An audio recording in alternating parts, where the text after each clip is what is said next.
Up here. Hello? Oh, hello, CJ. Hey, what's going on, man? How are you? I am doing good. I'm doing good. I'm just I put on some clothes and I'm gonna go let my dogs outside real quick. Good to be on your program. I deeply apologize for the delay over Yeah, here. yeah. It's been What happened with all that? I was at my in-laws. I was at my in-laws dealing with some in real life personal shit, and then it was an hour. It was an hour drive home, and it was dark, and I have glaucoma, so it was hard to see. And I was doing a fantasy draft at the same time, so it was a lot of shit going on. But home now, naked. I was Oh, naked, but good. now I have Perfect. pajamas on.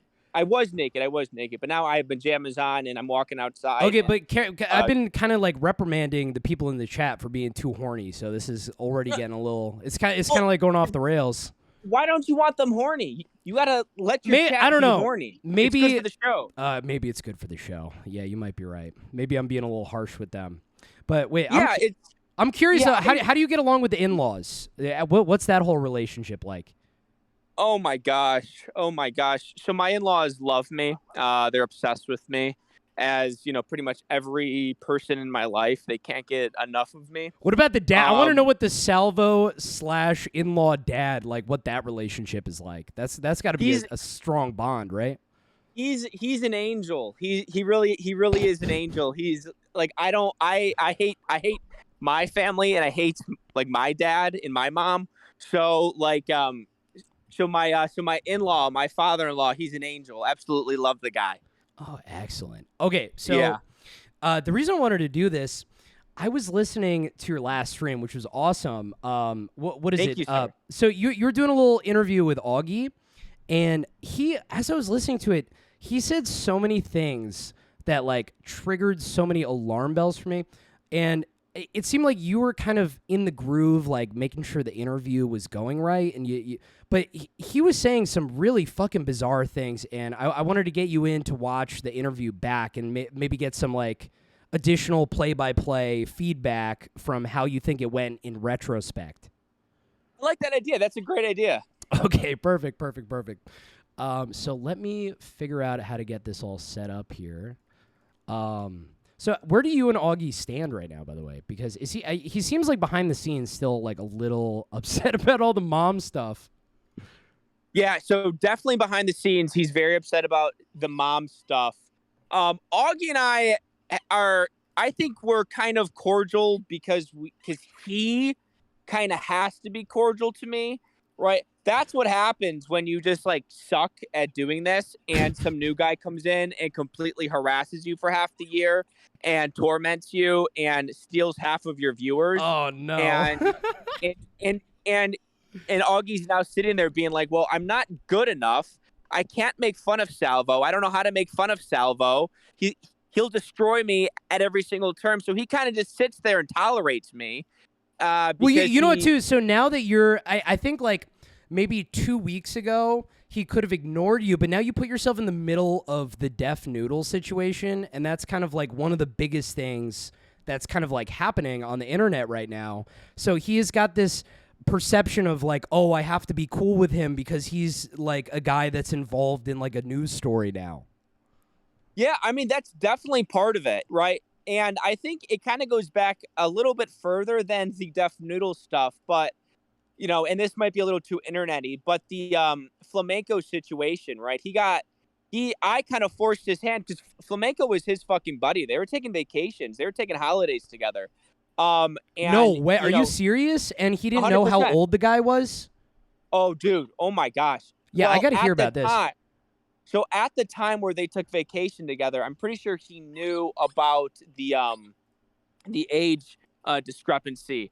But like a few years back, he didn't, and he was in his parents' closet doing the show. So me kind of exposing flamenco that way and forcing his best friend at the time to completely look like a fool, forcing Augie to kind of make that stream where he does his disavowment. That's because of me.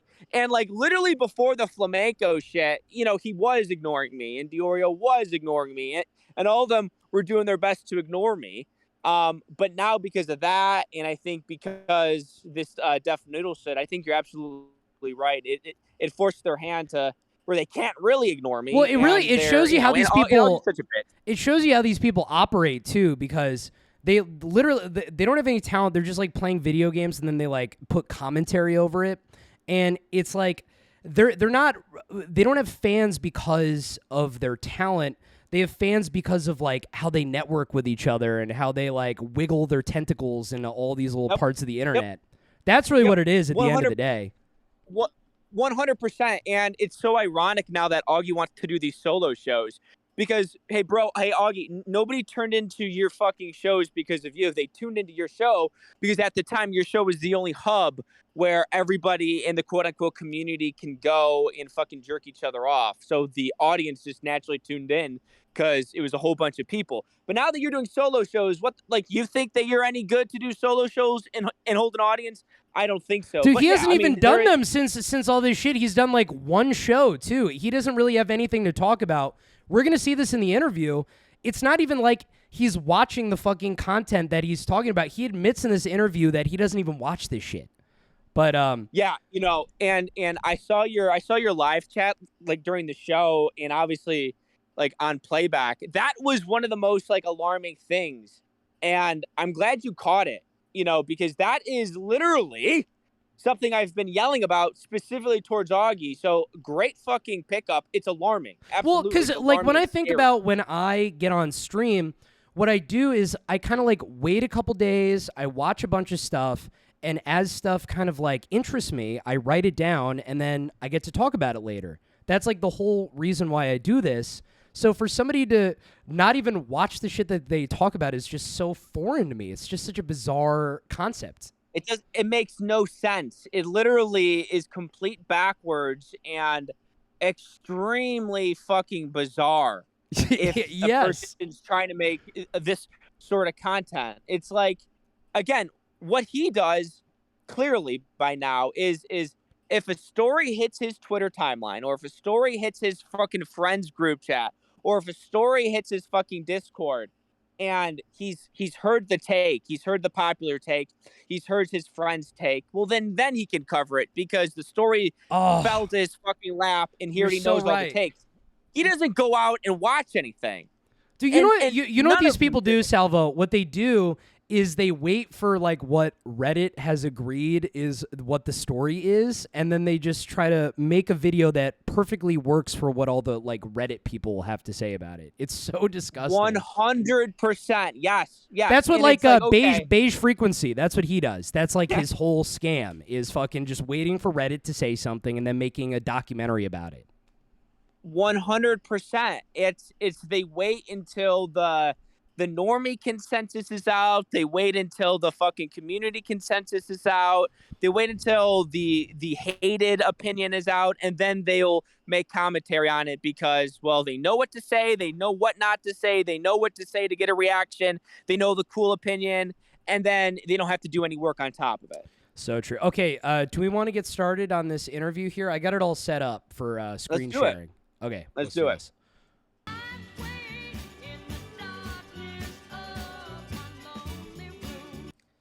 And by the way, obviously, anytime, just tell me to pause, and then I'll pause if you have something to say. Okay. I need a sound check on this guy. What's up? Augie, Mr. Oh, yeah, you got to get some headphones or something, man. Sometimes the levels, I can tell that you can't, like, really tell, like, what's up with it because you don't got headphones in. He's hot as fuck. Welcome to Breakland. Thanks for being here. It's literally horrible. It's extremely scuffed, and the headphones don't work because, well, I guess they would work. I don't know. You're trying not to mess up your hair, I could tell. You don't want headphones on. Yeah. Clearly, you spend like at least 3 to 4 hours before the show getting your hair all set up, so you can't fuck it up. Well, I got to put my creams on. I got to put my beard stuff on. I got to do my hair. And, like, everyone looks a little goofy with these headphones on. All right, fair enough. What's up? Thanks for having me. Of course. What are you doing tonight? Anything cool? Anything that would make me excited for you? Just working on figuring out how to take over the world. Other than that. Really? And when you say that, does that mean you're... And by the way, so my perception of this... So Augie has categorized you in his head as like a meme guy. So he is gonna be this like very sarcastic guy because he's like, oh, I don't have to take Salvo seriously. So he's like trying to match your energy, and he like tries to do edgy jokes to like I don't know if it's like trying to impress you or your audience, but it's a really weird move. It is weird. And I caught like prior to your stream about like sarcasm and shit like that one like brown dude who was talking about like your video or something, and he wasn't being direct. That style of comedy and that style of like content is so lame, and I feel so dated. Yeah. So like Augie coming on and be like, oh, just looking to take over the world. You are right. And on top of that, on a little peek behind the curtain. So that morning, I get a Discord call from him and Nicholas Diorio, and they go, so what do you want to talk to Augie about? And I go, what? I go, why is Nick onto this call? And I go, I don't really have anything planned. I don't have a fucking gotcha set up. Why are you guys so nervous? But that's how they are. They're projecting onto you. That's exactly what they do to other people. Literally, yeah, 100%. I'm like, guys, I just feel like a conversation between me and Augie would make for an interesting conversation that our fans might want to see. And then they go, oh, so really? And then they start grilling me with questions. And I'm like, guys, I'm not like you guys. I'm not, I don't have anything planned to make you guys, to make Augie look potentially stupid intentionally here. So, Right. yeah. A one-on-one call with Mr. Diorio? Yep.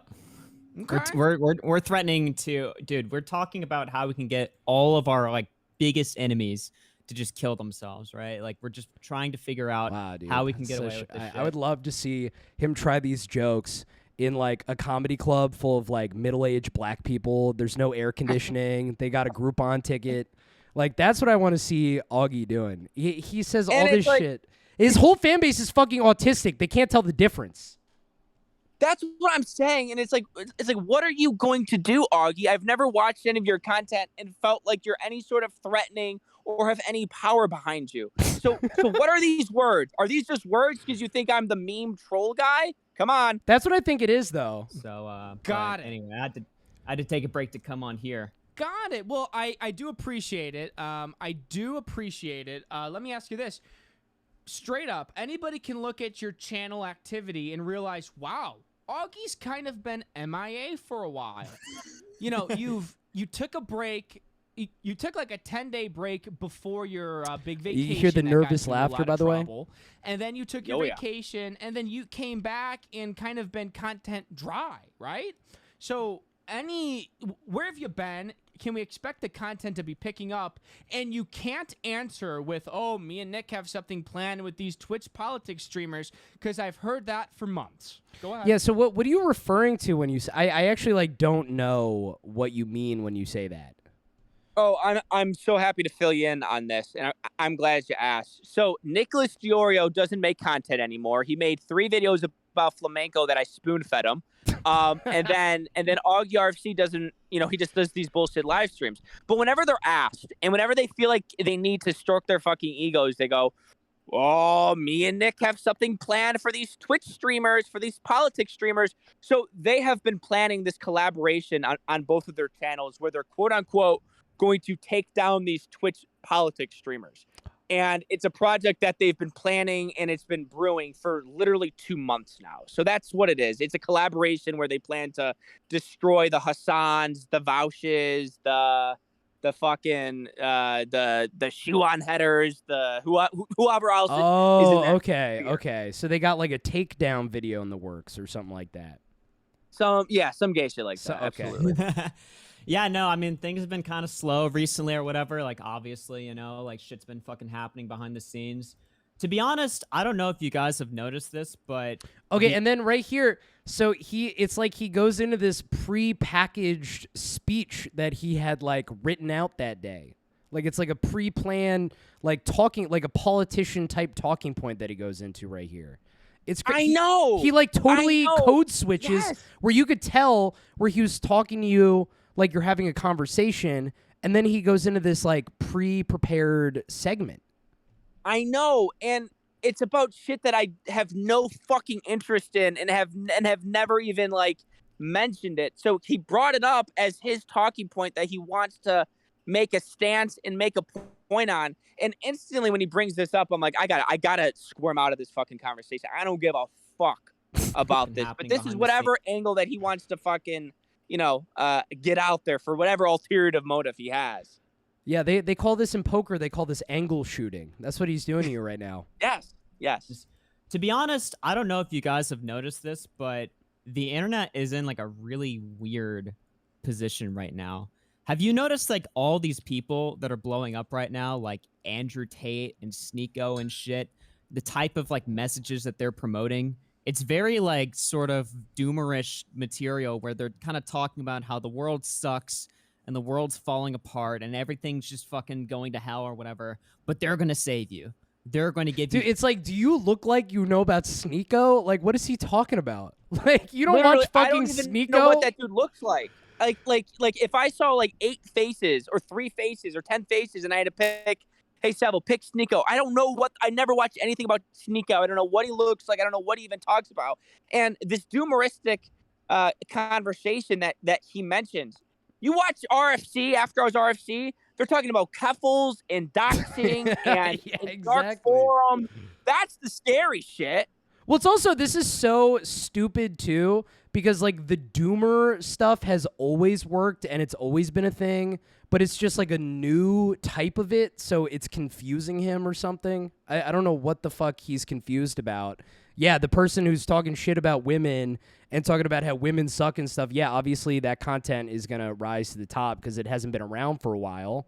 But it doesn't make any fucking sense. Instructions and the tools to save you and get you out of this shithole, basically, right?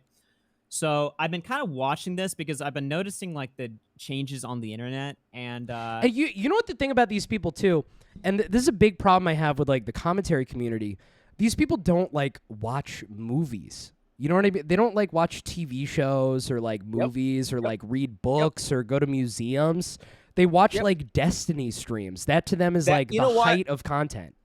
You know what? That is such a good point, and it like that is the reason for them being the way they are. I think a huge fucking part of it. A huge part of it is them not experiencing things outside of their computer screen or their phone screen, or at least like they're not watching stuff that hasn't been curated by a robot like to manipulate them.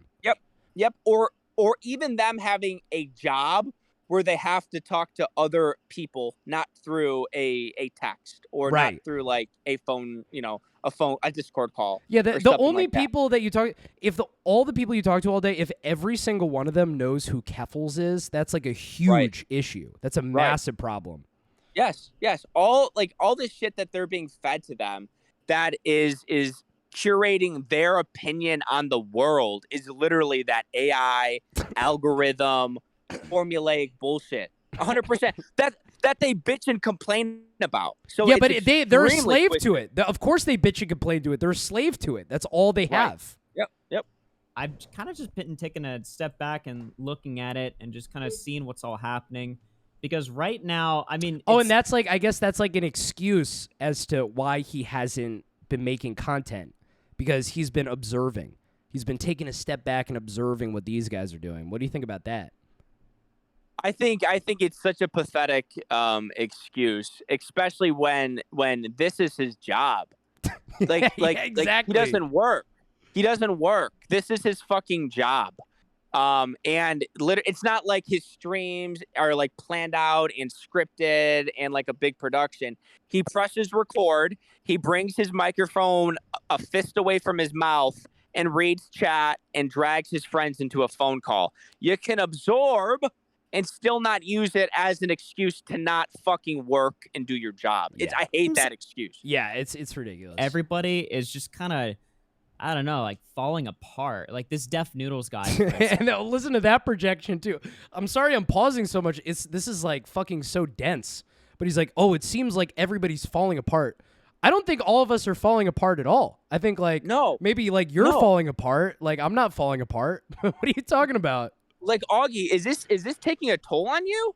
Like that's kind of gay if you're admitting that like shit on the internet, like Sneeko and Andrew Tate and the comments are and Keffels is taking a toll on you, because literally I look at that shit as like fuel to like my fucking like energy almost. Yeah. You know what I mean? Yeah, for sure. It's like I don't look at that as like a draining thing. I look at it as like oh my God, this you know, like this gets me potential excited to talk about it, because my whole day's not sitting behind a computer screen observing, Augie. And if it's taking a toll on you, maybe you should go on more hikes with your fat mom. Go on more nature walks with your fucking homeschooled, weird, cult-like family. Maybe you should take an extended vacation to the Grand Canyon and completely stay off the internet and not be worried about me calling your mom fat. Your mom's fat. 90% of the moms out there are fat. It's like what? You got a problem with your mom being fat? Did you think your mom was hot? Did you think like you looked at your mom and you posted that picture like thinking like, oh my God, Augie's mom is hot? Like he was offended. He was offended that like I didn't come out and like give him props for having a potential maybe hot I'm mom. reading too much into this, but it sounds like when Augie posted the picture of his mom, it almost feels like you thought he was like presenting her to you, is kind of what I'm hearing right now. Well, I think retrospectively looking at it and him having like a problem with it, he was presenting he in his mind he was presenting Mama RFC in a way where it's like we needed to be impressed. In his reasoning for posting that picture, get this, you'll never fucking believe this. His reasoning in private to why he posted that picture was he forgot how the internet works. I think I heard that one. That's amazing. Yeah, that's his fucking reasoning. And I made the YouTube short knowing that Augustus would watch it, but never in my wildest dreams thinking Augustus would have any sort of issue with it, considering he presents himself in this badass radio host, commentary, say it how it is guy. But boy, was I wrong about that. Well, it is actually so similar to how the flamenco situation played out. It was two guys where they felt a joke went too far and they flipped out. That's what it was. Well, CJ, if I was a vindictive, malicious cunt like other people in this community, I would release some messages, some personal text that Augie sent to me the night of and a few days after. Oh my God. And anybody can look at those texts and I think make him out to be a huge hypocrite on how he handled that situation, the flamenco situation, and any other situation where he was outspoken about someone being quote unquote mad at the internet. But I'm not a malicious douchebag fag like that yet. Okay, all right. Right. Obviously, he's on fucking drugs. Obviously, he's like just fucking falling apart completely. Like, have you noticed this, or is it just me? I have noticed that, and what my kind of theory is about all that content. So you right now, you're like, how do I spin this back into me destroying Augie? I'm assuming that's what's going on here. Yeah. So it's like I heard his take. I wanted to basically yes and my way out of having that conversation completely. I go, bro, I don't give a fuck. I don't care. I hear it. Yeah, you're right. I don't even know. You're like, how many sentences is it going to take for me to get back to where I was supposed to be? Literally. So it's like I don't even know what I say next, but like in my head I'm like, okay, I want to pivot into a 180 completely, and that's probably why he had his prepackaged Nick DiOrio sanctioned opening fucking remarks there to kind of try to control the conversation. Right. Up right now. Like, isn't that just kind of, I feel like easy content to get picked up in the algorithm with all these kids watching, right? It's Sneeko, which I don't even know what Sneeko looks like, to be honest. I've been seeing the word Sneeko. I haven't watched one content. I'm gonna get you like a big poster of Sneeko. Just so you know I exactly what he looks Sneeko like. Ever talk. I haven't even seen his see face. that name everywhere. He looks like he looks like he's from Rikers Island. You know what I mean? He looks like yes. I mean, he looks like he's on the streets of Manhattan just doing pull-ups on scaffolding. Like he's like one of those types of guys. wife beater, mixed race. I knew this guy. So he was trying to get into stand up at one point, and he would bark outside a comedy club with me, and so I just like randomly knew him from that. He's like, Really? Yeah, but it's like I don't know. Everybody's talking about him. He looks like he's from prison. That is basically all you need to know. He did an Obama impression. That's another thing. I don't know if he's telling people, but he did a really hack Obama impression, which is like one of the greatest comedy crimes. Interesting. Who the fuck Okay. Sneeko is? I've heard the name from you and Diorio and others. But correct me if I'm wrong. Well, you don't Augie. like all that Destiny content. You don't like all the fucking talking about your life shit. You think all that shit's gay. I hate Talking that about shit. your life shit. That content to me is so kind of background noise essentially. But correct me if I'm wrong, right? Like the Sneeko and the Andrew Tate, the Destiny, and then and Aiden Ross. A lot of that content is just like getting very popular Twitch streamers into one call, and then clips kind of break off, and then like people start talking about it on Twitter, correct? Well, it's just a lot of discussion-based content. Right. Like a lot of the content, like the big wave last year was reaction content of just people watching shit. Now it's discussion-based content. Oh, but what he means by that, by the way, is people going on Twitch, stealing something, playing it in its entirety, running ads on it, collecting donations. He's like, oh yeah, that's what everybody was doing last year. Oh yeah, stealing. He's like, he was involved in that shit too. Right. And like the way he kind of talks about like that medium right now, it's almost like in a way where he's jealous he's not in on it. Yeah, exactly. You know what I mean? It's like conflict he wants to squeeze those dimes out of it. He'll do anything for money. Which, I mean, I know you hate that type of content, but that's kind of like what you're doing right now, right? Do you think that like maybe your numbers have plateaued? Oh yeah, okay, so here we go. Now you're like, I'm just ignoring this whole Destiny bullshit. Like, I don't give a fuck. Let's talk about your numbers. Yeah, I know. The plateau. You're like, don't you think your numbers have plateaued? You're like, I'm gonna ignore all this other shit. I know. It's like he expected me to have that conversation. Meanwhile, like on my computer stream, I had our Social Blade stats pulled up, ready to fucking go from the fucking jump.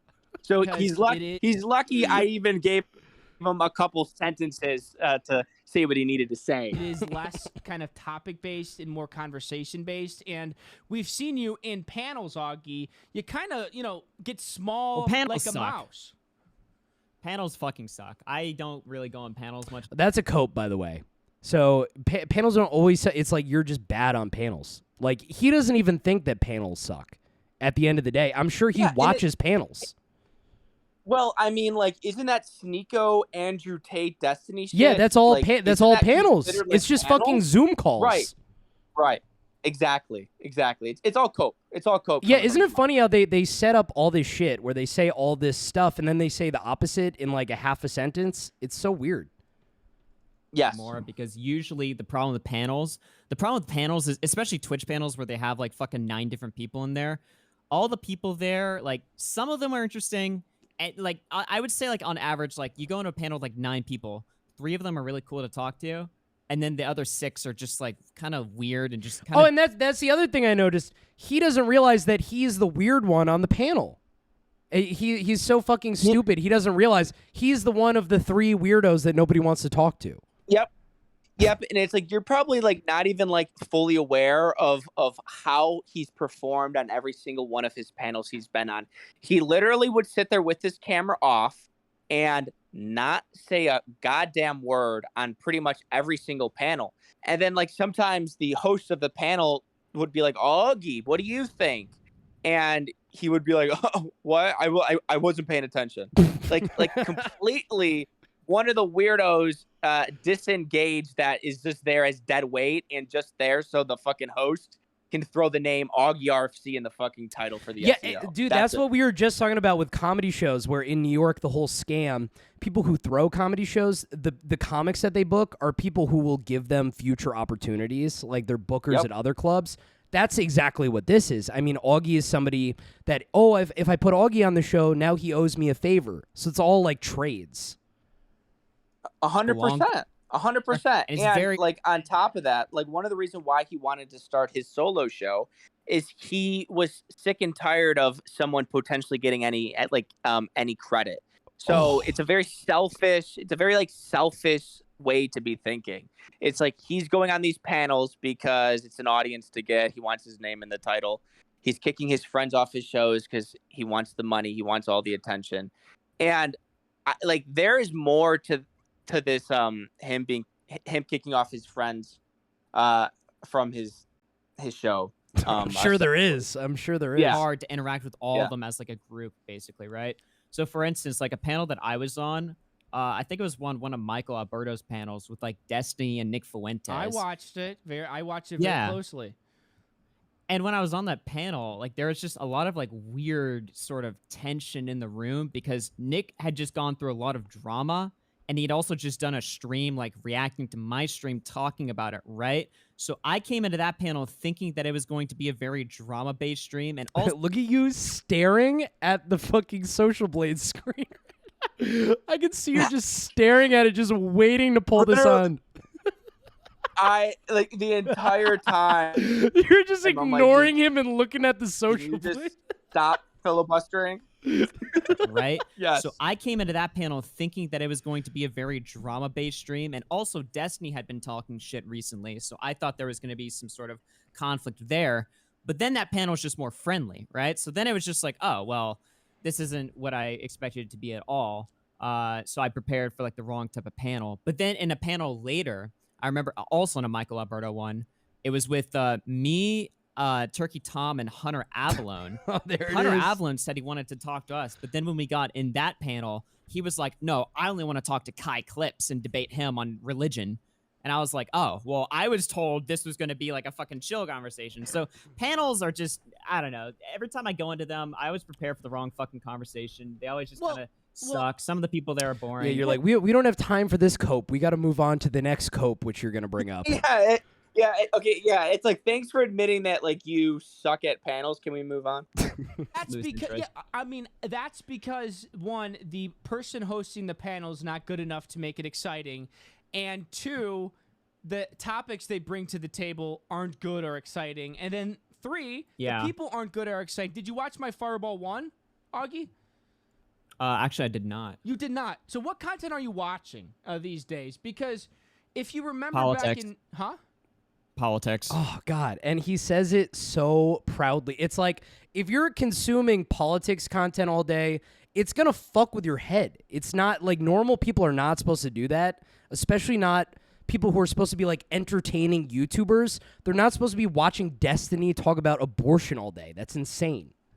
Like, why? Like, why does he have any need to give a fuck about politics? So it's stupid. Like Donald Trump is a fucking asshole for fucking making people care about politics. It was fun to follow politics when Donald Trump was in it because it was funny and it was fun and entertaining. But people like AugieRFC's brain and in that crowd, they got confused. They thought that politics actually fucking matters. And they thought that like it was a thing that needed to be followed. Well, and, also here's how bad he is at his job, because like if you watch like Destiny, there's a lot of like politics related stuff, but the reason I'll watch him is because he gets into these insane dramas.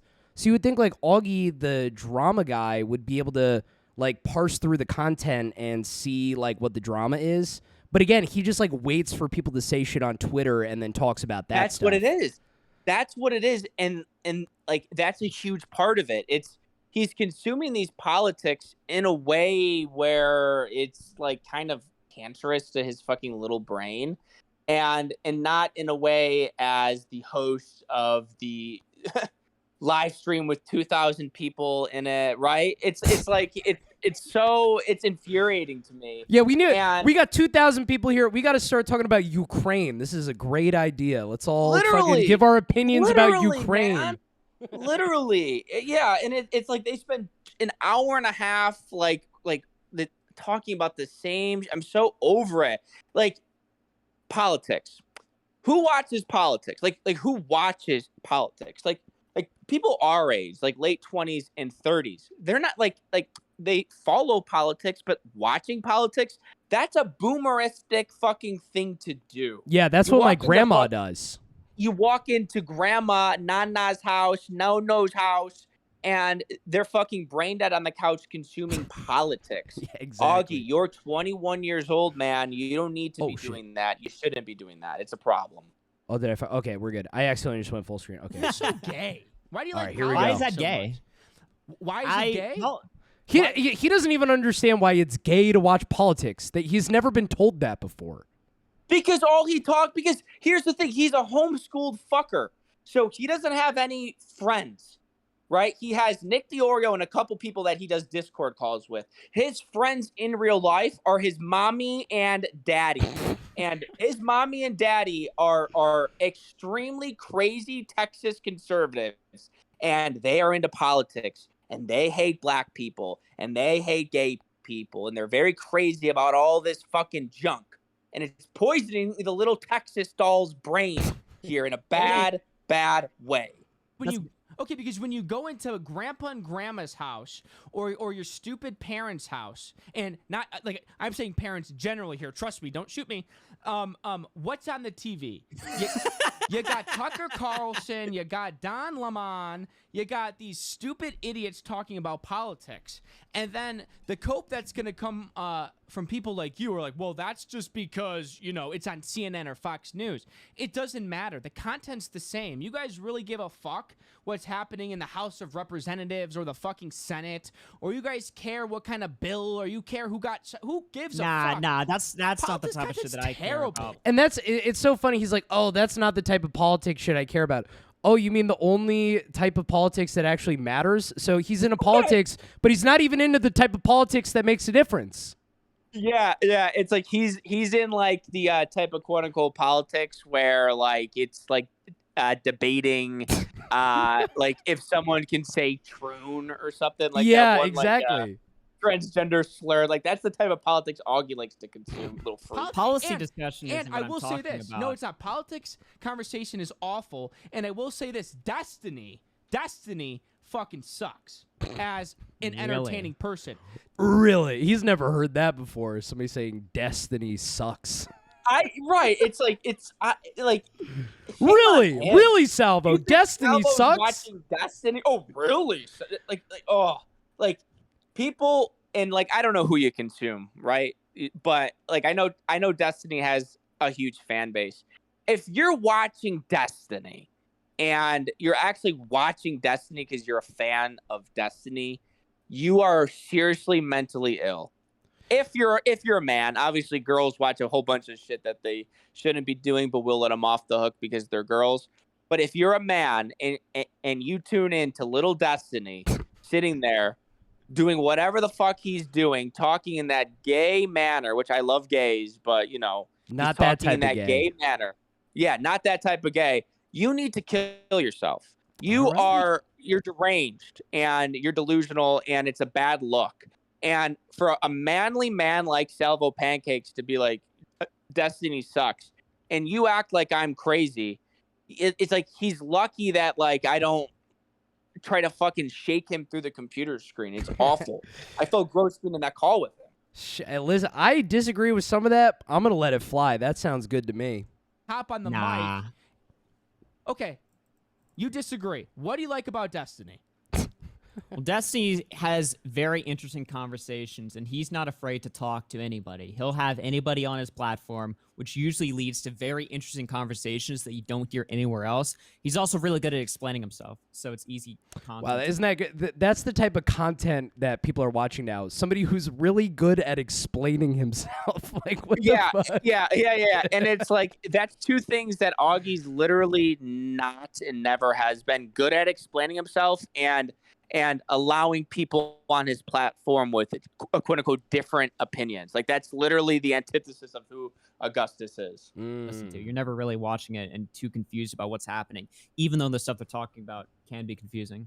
But it's like, what like sort of content that Destiny or some other politics creator, what kind of politic content are they talking about that you're actually interested in? Or is it more about the content creator? I would say a lot of questions that are interesting are like I would say moral discussions, but a lot of moral discussions are boring. So I have to have a caveat there. Dude, he's just, instead of just being an adult and watching a movie, he's watching a 2.5-hour moral discussion. Like, what the fuck? Right. It's like I need to know the last like 5 movies Augie has watched. That's probably such a thinks good question. We should figure out what his favorite movie is. I would love to know. Yes, that's a great thing. Okay, but we have to do this like in a sly, in a sly way. Yeah, anybody We need listening, try to just wiggle your tentacles in. Try to figure out what his favorite movie is somehow, but Yes, don't let it yes. slip. We got to figure this out. I'm telling people Don't like this. tell him It's why, like and then like he'll. No, go ahead. no. Keep going. No, go ahead. I was just gonna say, it's like he'll start like seeing that question pop up, and he'll start to get like paranoid. And he'll be like, why does everyone want to know my fucking favorite movie? It's just very, I don't know. It's content that discusses like what you're cool with, content that tests your like boundaries, tests your consistency, content that challenges you, makes you think about different things and stuff like this. Conflict. I mean, that's really the best part of it all. That's what I. So he's saying conflict, testing boundaries. Like what? These are crazy metrics. Literally, yeah. Like it makes like when I want to watch something, that's not even like on my fucking mind as things that like I'm aware that I'm looking for. You know what I mean? It's crazy that like that's the things he fucking reaches to when asked live by this guy that's been harassing him about what he likes. And agreeing to go on his show for no reason. This is nothing but bad for him. I don't know why he would do this. Right. Butt heads. Gotcha. So do you think, and answer this with a yes or a no, do you think that possibly you consuming all this boring politic content all the time is kind of translating to a boring RFC after hours? Great question. Nah, my show's been great. Wow. Okay. So I don't know about you, but I'm always like trying to improve my stream. Like afterwards, I'll be like, oh, I could have done this better. This could have been better. I could have done this segment better. He doesn't think any of that shit. Like he is not trying to improve anything. He's not reflective of enough to even get to that point in the process. He's immediately like, no, it was perfect. Like what? Like he says that so fucking quick. And, you know, as one of the most egotistical people online, myself, you know, after like I'll watch my shit back all the time, multiple times. One, because I am loving it and I'm cracking up at it. But two, so I can list and see what I need to do better at. And, you know, I can end a show and say that it went great because I believe that it did get great compared to everything else. But there's always shit that I'm like, I could have done this better. Could have done this better. That should have been quicker. That shouldn't have dragged on like that.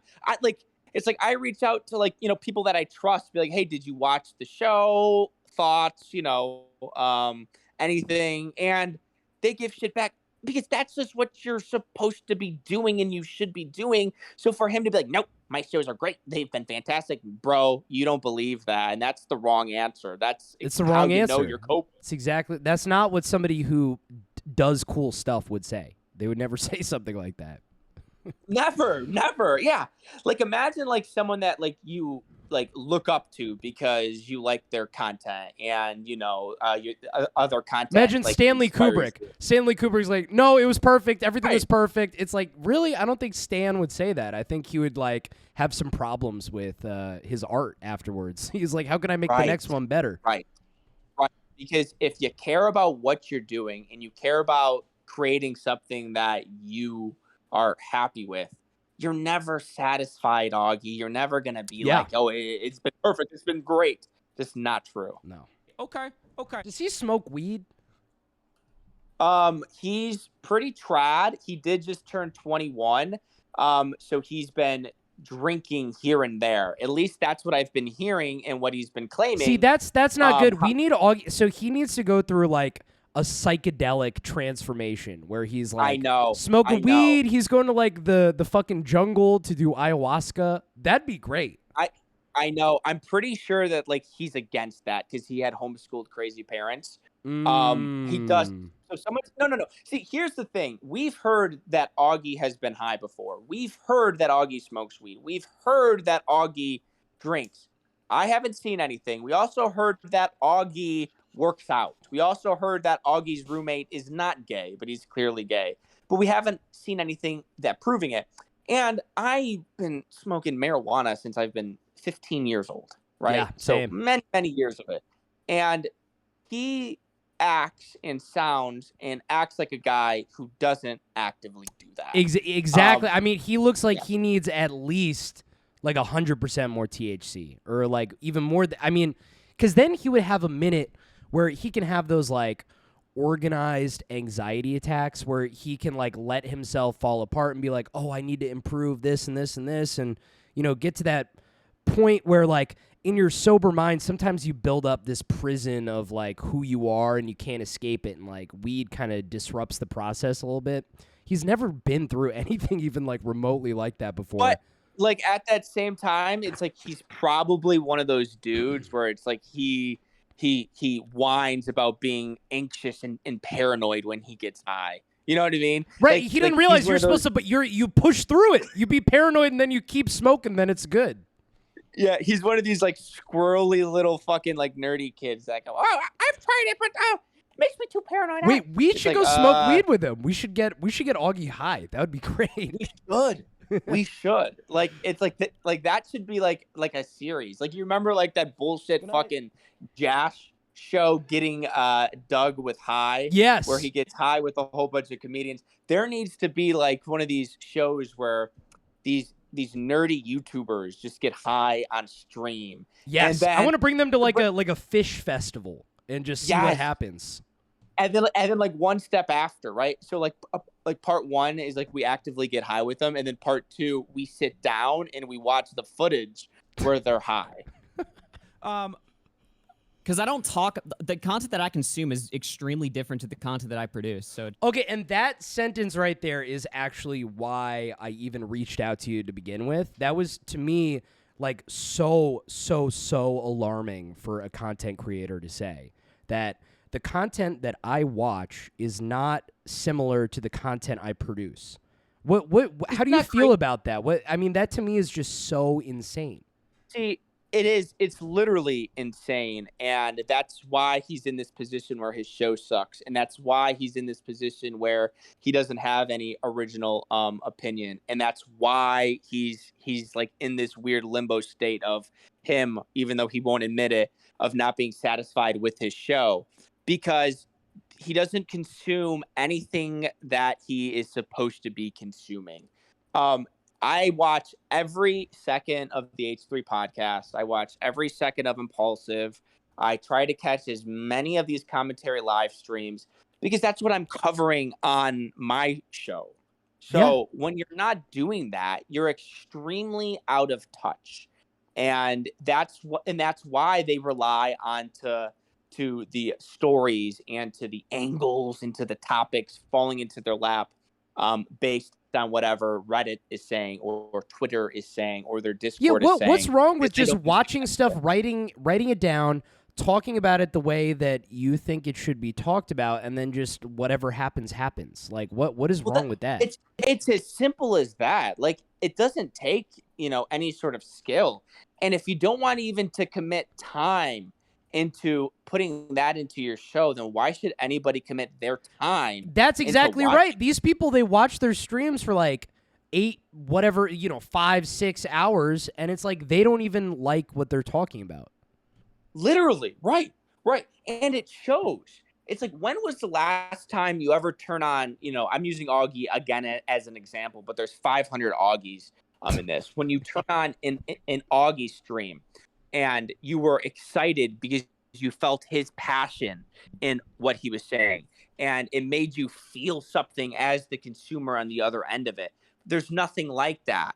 That's why it was funny. I don't know if you saw this, but Mr. Girl did an interview with Augie, and it was so funny seeing like the polar opposites of what we're talking about.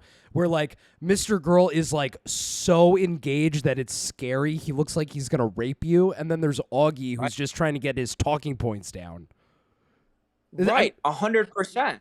It's the yin and the yang. It's the yin and the yang. And that- It was a great interview. Yeah, and that's coming from a place of Augie not giving a fuck. He admits it here on what he's talking about. Trust me, it's like I wish I could cover Gabby Hanna and get a whole bunch of views, but I don't give a fuck about that Gabby Hanna story, so I'm not going to sit there on my show talking about it lacklusterly, half-heartedly. It's going to translate to a shitty show. And unfortunately, we have an admittance here that is an extremely red flag. Yeah. We have an admittance of a guy not giving a fuck, going through the motions, and it fucking shows. That's why Salvo Pancakes, in just 4 months, even though I was blackballed by him and his buddies for 3 months of those, can take away a huge portion of his audience and make half of his fucking chat and the majority of this space change their opinions on a lot of fucking people. Well, because you're like at least trying to entertain the crowd, which is not what they're trying to do. They're just kind of like going through the motion. They don't even, it seems like sometimes you watch these videos, they don't care either way if the crowd gets entertained or not. They're like, as long as the clicks come in, like it doesn't even make a difference. So you're at least putting in the bare minimum. You're like, at least I'm going to try to make people laugh. You right. know? That's the bare minimum, right? The bare minimum is talking about a subject that I feel passionate about. That's the bare minimum. Bare minimum. And that's why I got so fucking pissed at Augie last week when he covered the Teddy Fresh theft in such a pathetic way. And he did it. He did it because he wanted the clicks. Yeah. So he covered it on his live stream, and then he fucking clipped it and posted it on his channel as a separate video. And he covered it in such a bullshit fucking way where nobody is going to give a fuck about it because they watch a guy who's covering pretty crazy fucking shit, in my opinion, in a non-exciting way, in a non-passionate way, in a way where they're clearly just fucking saying it so they can post it and get views on it to make money. And that translates into nobody giving a fuck about the story. So that's 100%. That's a prime example of a situation that just happened last week, of a situation that made me scream, and it made other people scream. Keemstar on a phone call to me. He was watching coverage of Augie and Bo Blacks and Tommy C and others cover the Teddy Fresh story in such a bullshit fucking manner. And that's just a example A of exactly what we're talking about. Okay, and now if you have Keemstar, so he is watching your H3 hate videos and he is mad that you're not covering it right, that's a huge issue because he'll take any fucking H3 hate video. It's like his favorite thing in the world. So I will, I'll say this as vague as possible. Without getting myself in trouble. Keemstar was pissed at a couple people in this community last week on how they covered that story. Pissed.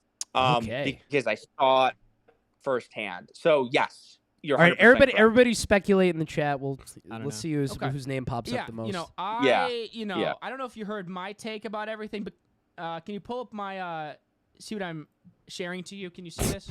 Pull it up, Augie. Okay. What does the tweet read? Yeah, pause it here. Okay, yeah. Yeah, so it's like, what did I say before? I'm like, yeah, it's like I don't really know my opinion on all that, but here, look at your fucking stats compared to mine. It was like, we're trying to look at the stats, man. Yeah. Fuck out of here with this bullshit. Let's look at these numbers. Okay, so I'm about to click on the first image here. This is me. This is my social blade from a couple days ago. 48, all green, very high numbers. I'm about to click this arrow over. Take a guess who this is. Wow. Wait, what? Did I don't see your cursor. Did you see this, though? Do you see what I'm looking at? Yeah, I see what you're looking at. You're looking at my channel stats versus yours. Okay. So you are looking at your channel stats versus my channel stats. And are they pretty similar? What do you see there? I mean, yeah, they're pretty similar. Like, what? Oh yeah. Okay. So like 3 or 4 times his number is like pretty similar to him, I guess. Right. It's like in that left column. Yeah, it's pretty similar. And this hurt him. Because he's a guy that likes to lean back on his numbers. He's a guy. See, I hate the numbers argument, but I'm going to bring up the numbers argument to these fuckers every single time. Because that's the only language they speak. That's all they know. That's the only language that they speak, and that's what was thrown in my face months ago, right? So whenever I have the opportunity to play the fucking numbers game with them, I will, because that's their fucking game. I hate that fucking game. I think it's such a lame game. Right, it's kind of like with Hassan when you like call him racist. That's gonna like affect him more because that's the game he plays. It's the same type of shit. Right. Exactly. Is the whole meme here that like, you're gonna overtake me or something? No, there's no Augie. Don't be so nihilistic like that. No, but I wanted to kind of bring you in here to have a discussion, but I also wanted to point out, that potentially sometime soon, I might take over Friday nights, or kind of wanting to cuck you only once because you cucked me on that cooking. Yep. So last Friday, Augie pushed up his stream by 2 hours because I took his time slot. By the way, God. As a little anecdote, he pushed up his time 2 hours when he saw that I was scheduled there. So and I said this back. I said this back in March. I'm spiteful and I'm vengeful, and I will literally take over Fridays and never have a Friday night again as an adult, just to spite this motherfucker. Well, dude, they like a couple months ago they looked at you like you're a fucking worm, you're worthless, like this guy, he's just a nuisance to have around, and now they have to deal with you to some capacity. And that's what it is. It's like when I was being actively blackballed, like I'm Colin Kaepernick, or somebody else. I went on multiple shows, only shows that like, so at the time, the only shows that invited me on were Shot from the Point, were Grimsy and Mr. Sen, right? Mm-hmm. And Grimsy I like, by the way. That guy's a freak. That guy's a psycho, but I like him. Right. And at the time I said, it's my goal. One of my goals is to take Friday nights over from Augie simply because I want to fucking spite him. Fuck yeah. So that, still moving forward, Spite that is stream. Still a priority. Yeah, absolutely. Now, since we got that out of the way, I wanted to make sure that you saw this. Because you blocked me on Twitter, you unfollowed me. I'm glad we got that out of the way. I never blocked you on Twitter. I'm glad we got the elephant out of the room. Yes, you did. Out of the way there. But I guess we can move on. Wait, hold on a minute. He dropped? Hold on a minute. Okay, so he drops for a little while. What happened here, by the way? Did the call just get fucked up or something? Yeah. He dropped, and then like Discord wasn't like connecting me back. Okay, here, let me scrub forward. I don't know. There's a hidden secret going around about what your mother. Oh, here we go. Everybody knows that. Right when he gets back in the call, you get him with the mother stuff. Elephant right. of the way here. Oh, here we go. There we go. Augie, right. Can you hear me? Oh, shit. Yeah, I can hear you now. Sorry about that. I don't know what the fuck Fuck, is happened. this screen still sharing? I accidentally just went full screen for a second. Okay, cool. Now that we got the elephant out of the way here, and I had to bring that up because I'm very vengeful and I'm very spiteful. And, there's this narrative. If nothing else, mate, you're consistent. Like, you are fucking consistent. You're saying I'm spiteful. I believe you. Yeah, and it's easy to be consistent and not get caught up and make yourself look like a hypocrite when you just are telling the truth. Yeah, so and true. I'll let you answer. It's so much less work to just talk and not have to like hold all these weird secrets and shit. I exactly. I resent people that ask me to like hold secrets for them. I'm like, okay, so you're asking me to do like all this extra work in my life when I'm not asking you to fucking hold any secrets for me. Yep, and like as another thing here, that and when you don't have a fucking click that you ride or die through, right? Mhm.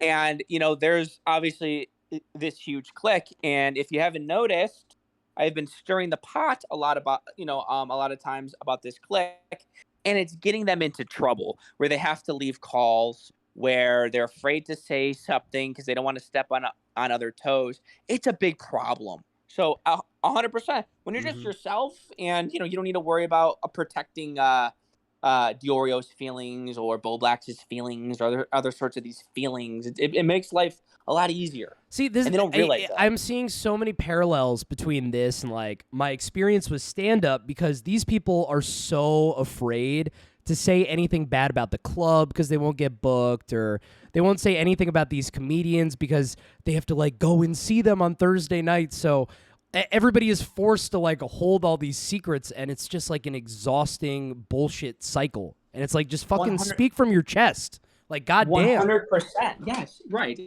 Right. It's like we're dissecting a couple of these commentary people, but the principles of what we don't like about them hold It's true understandable. across So real people who life. don't know these Yes. characters, they Yes. understand people like this. They have Exactly. people like this in their lives. Exactly. Yep. Set it up.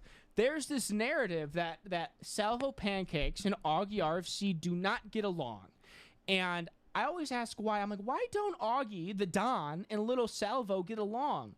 And they go, well, didn't you talking shit about him earlier in the year? Yeah, but I'm like, yeah, we're cool. But he's like, and they're like, didn't you talk shit about his mom? So let me ask you this: where do we stand? And be brutally honest with me, please. Oh, okay. So this is actually another one of the most telling parts, where he rationalizes and justifies why he has to keep you in his life. And it's like, I literally can't even imagine saying some of this stuff to people. It's so fucking calculated and like social climbery. Because he doesn't enjoy anybody's company. He's socially climbing. He's trying to engineer his fucking way to the top. That's all he fucking cares about. It's disgusting, isn't it? I didn't like the shit about my mom or whatever, but I totally respect the fucking hustle or whatever. Oh my God, he respects that. People who say I respect the hustle are straight up retarded. That's like the dumbest fucking thing to say. People, I respect the hustle. What the fuck does that even mean? You respect the hustle? You respect the hustle of Salvo calling your mom fat? Why would you respect that, you idiot? Right. Right. Because at the root of it, you don't respect that. No, he So doesn't what are you respect saying? shit. Did you just hear Sneeko and Andrew Tate say that or something, Augie? It doesn't make any sense. Actually, with the new Def Noodles roast or whatever, that's just gonna be fucking fire. So, And that's what it is too. He wants to have access to you in case something goes insane during the roast battle too, because he knows that's coming up. He wants to keep you on good terms because he wants to get that. I bet he's gonna contact you like a day later, try to get like some type of appearance out of you or something like that. I'm almost positive that's in the works. Well, yes, 100%. And also, it's just advantageous for him to not make an enemy out of Salvo Pancakes, because technically it's advantageous for Salvo Pancakes to be friendly with you, Augie. So like it literally goes against everything that I stand for. It's like I would respect Augie more if he was talking shit back and he had a problem with me and he didn't hate me. Right, because that's good content too. That's good content too. Literally, because everything I say about him is coming from a place where I'm making fun of him. I'm disrespecting him. I'm walking all over him every single fucking day, but he won't. He won't fucking, cross me because he wants to keep me around. He wants to have access to Salvo Pancakes. And frankly, every time he does that, it makes me look at him less. Yeah, I mean, it's so fucking pathetic when people can't just say how they feel about stuff, especially when it's like because somebody has something they want. They have to be nice to this person because, it'll work out to be money at the end of the day, so they have to like pretend to be nice. It's so fucking disgusting. I have literally tried to form my whole life to never have to be put in those situations. Yeah, so it's like the antithesis of my life. Yeah, right. And it's crazy because I've made fun of who he is as the person. I've made fun of his content. I've made fun of his family. I've made fun of his business ventures, taking these fucking brand deals. I made fun of his roommate, his mom, what he eats, how he looks, how he talks, everything about him, but he just won't. And it's so pathetic. It's absolutely disgusting to me. I mean, I respect your hustle and shit. I have no idea where you are, like, morally speaking. Like, I don't... Like, morally speaking, I don't know where you are. You could be, like, a killer or something. What the fuck does he think you are? You're just making fun of him. What does that have to do with morality? He's a content And creator. why does he even care? Why does he care? How is Why it do you immoral know to where make I fun of a stand on content creator? It's like, this doesn't even make any fucking sense. Yes. Like, I what mean... your goal is, I don't know what you're here for, if you're here innocently or if you're here to cause fucking chaos or havoc, or if you're just here to make the community a funnier place. I have genuinely no fucking idea. How does he have no idea at this point? I mean, it's pretty obvious what you're doing.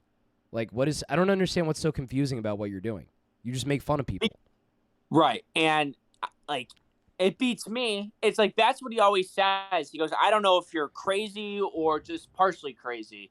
I'm like, what do you mean? It's like, and that's why I say on my show, it's like, if your mom was actually like a smart person, I think if she watched my segment on her, she would realize, okay, seems pretty normal. He's just making fun of me and my son. Harmless shit. Meanwhile, he goes on vacations with flamenco. And as a mom, you hear flamenco talk and you hear about shit that he does. Shouldn't your alarms go up about flamenco rather than Salvo pancakes? Well, it's like no you give them so many outs. It's like, it's so obvious what you're doing. And I'm noticing this with mine too. People are like, they'll call me like a liar because I said that Dylan Burns faked going to Ukraine. They think that's like lying. But it's like, if you just watch my video, it's clearly just me talking shit. And you're an idiot if you can't figure out what I'm doing. So it's like, to even force me to explain that to you is insulting. Right. It's like you say Dylan Burns is lying about going to Ukraine. That's not even a lie. And right? It's like, Right. to me, that's like not even a lie. Based on what everybody thinks of. That's a headline. Ukraine. That's a headline that Right. I came up with. Right. But let's go one step even down in the hole. What Dylan Burns showed on his video is not what, quote unquote, Ukraine is, and is not what he was portraying the video was. Yes, right? Where exactly. he went is exactly, where we would expect Dylan Burns to go. So him saying that he went to Ukraine for the war is a fucking lie. Yes.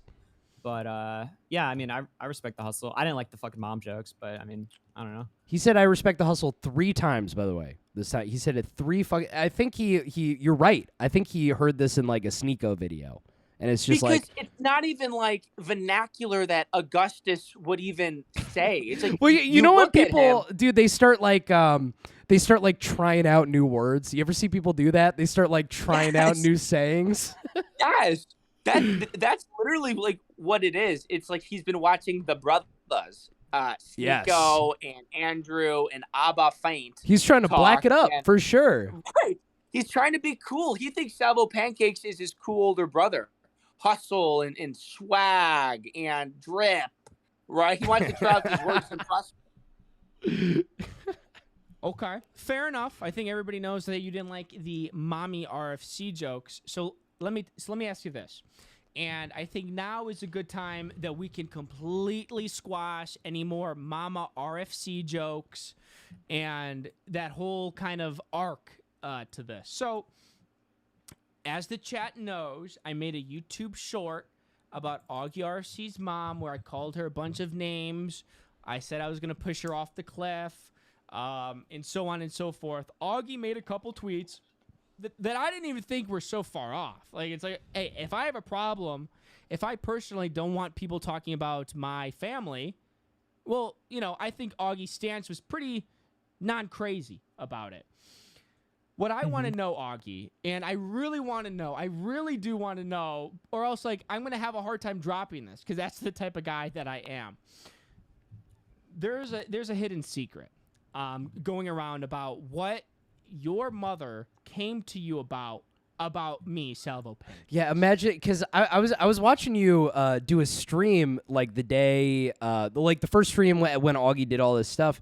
It's like, yeah, like were they on the hiking trail? Like did she have like fucking trail mix and she brought it up and like what the fuck was going on when she actually saw all these crazy messages from Salvo? Like I would love to be a fly on the wall. Right, and it's like every time I bring this up, I'm getting more and more pieces to the puzzle here. So the timeline that I know super quick is they were on vacation together. And Mama RFC must fucking YouTube her name or something. She saw my YouTube short. She brought it up to Augie on their vacation. She listened to Diorio and me talk about it on another stream. She got mad at Diorio because Diorio was laughing at my jokes about her. And then they have a conversation somewhere in the middle where it's Mama RFC, Nicholas Diorio, and Augie. And Mrs. RFC is pissed at Nick and starts to badmouth me. And Nick he tells me this on Edwin's stream, but they refuse to tell me what Mama was saying about me. So imagine your mom, by the way, knowing like all your Discord friends. Like how fucking weird is that? That's what I'm saying. And on top of it, it's like them not just putting the fucking lid over the fire and letting the fucking fire go out on this story. I need to know what was said about me. You know, when I know that I pissed off a mother and she's mad at me, well, that makes me smile. That makes me want to continue, especially when I know she's talking shit about me. Because now I'm going to pry and I'm gonna bring it up and it's going to stay on my fucking head because I need to know what was Mom RFC saying about me? How bad was it?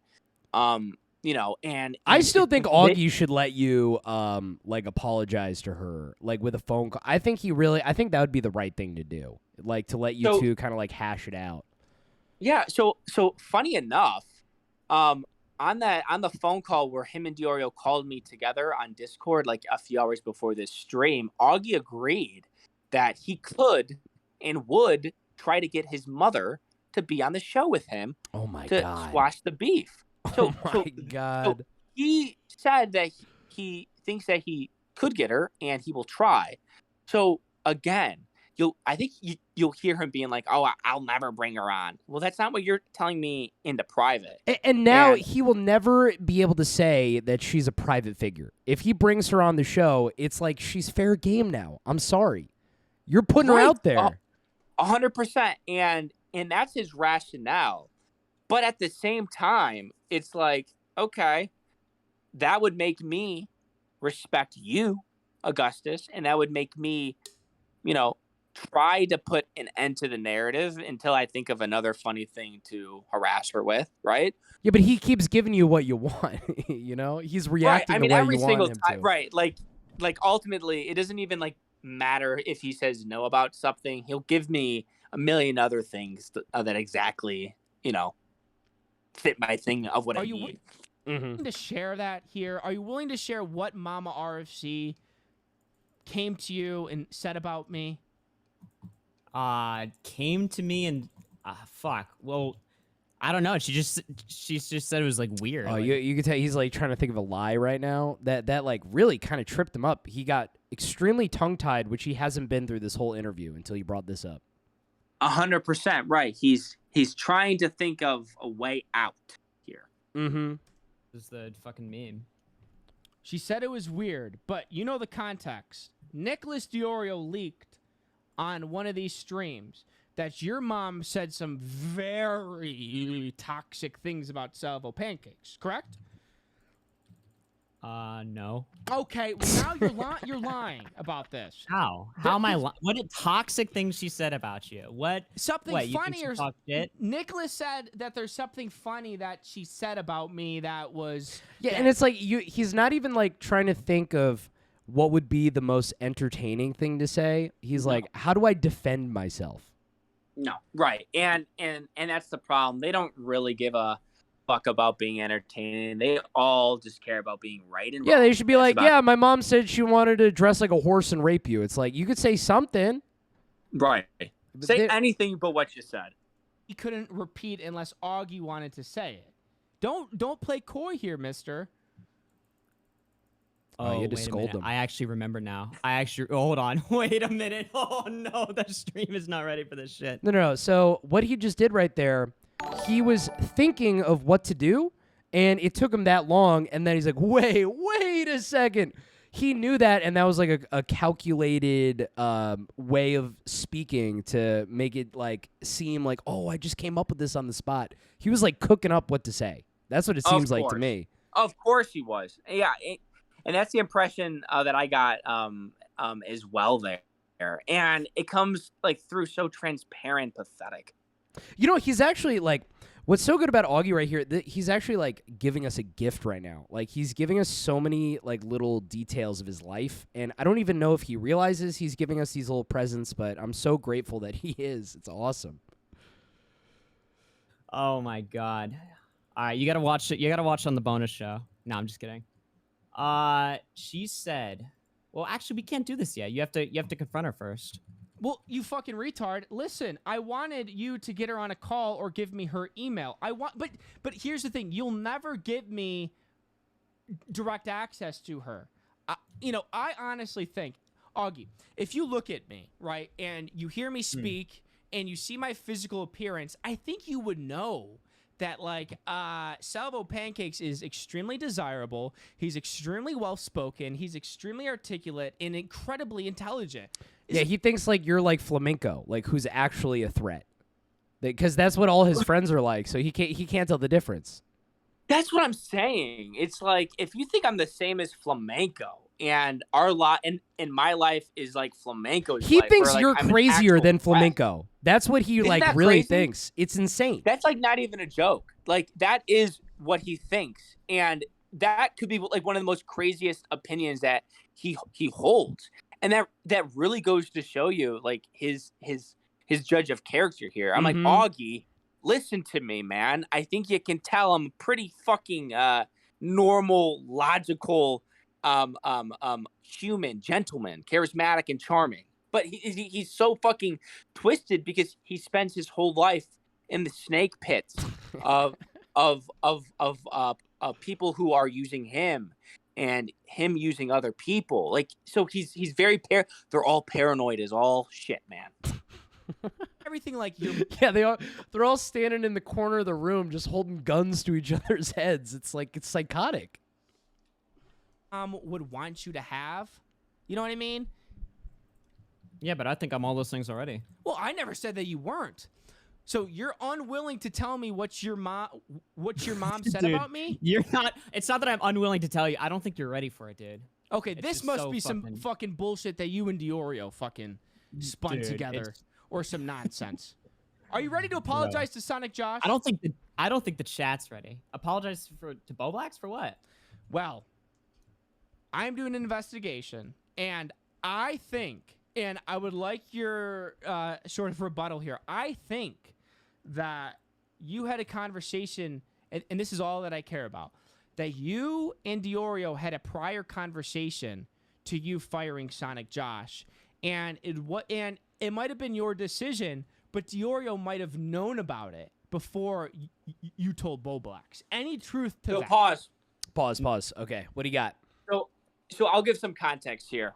I'm pretty sure, I'll bottom line it. So obviously, Augie fired his co-host Sonic Josh, who started the show with him. Which, by the way, I'm going to say this. Let me say this. So I actually am totally in favor of him firing the people, because when I found Augie, I was like, okay, who's this guy who's talking to all these like disabled people with lisps? It was just like weird. I just didn't understand what it was. I was like, what the fuck is this?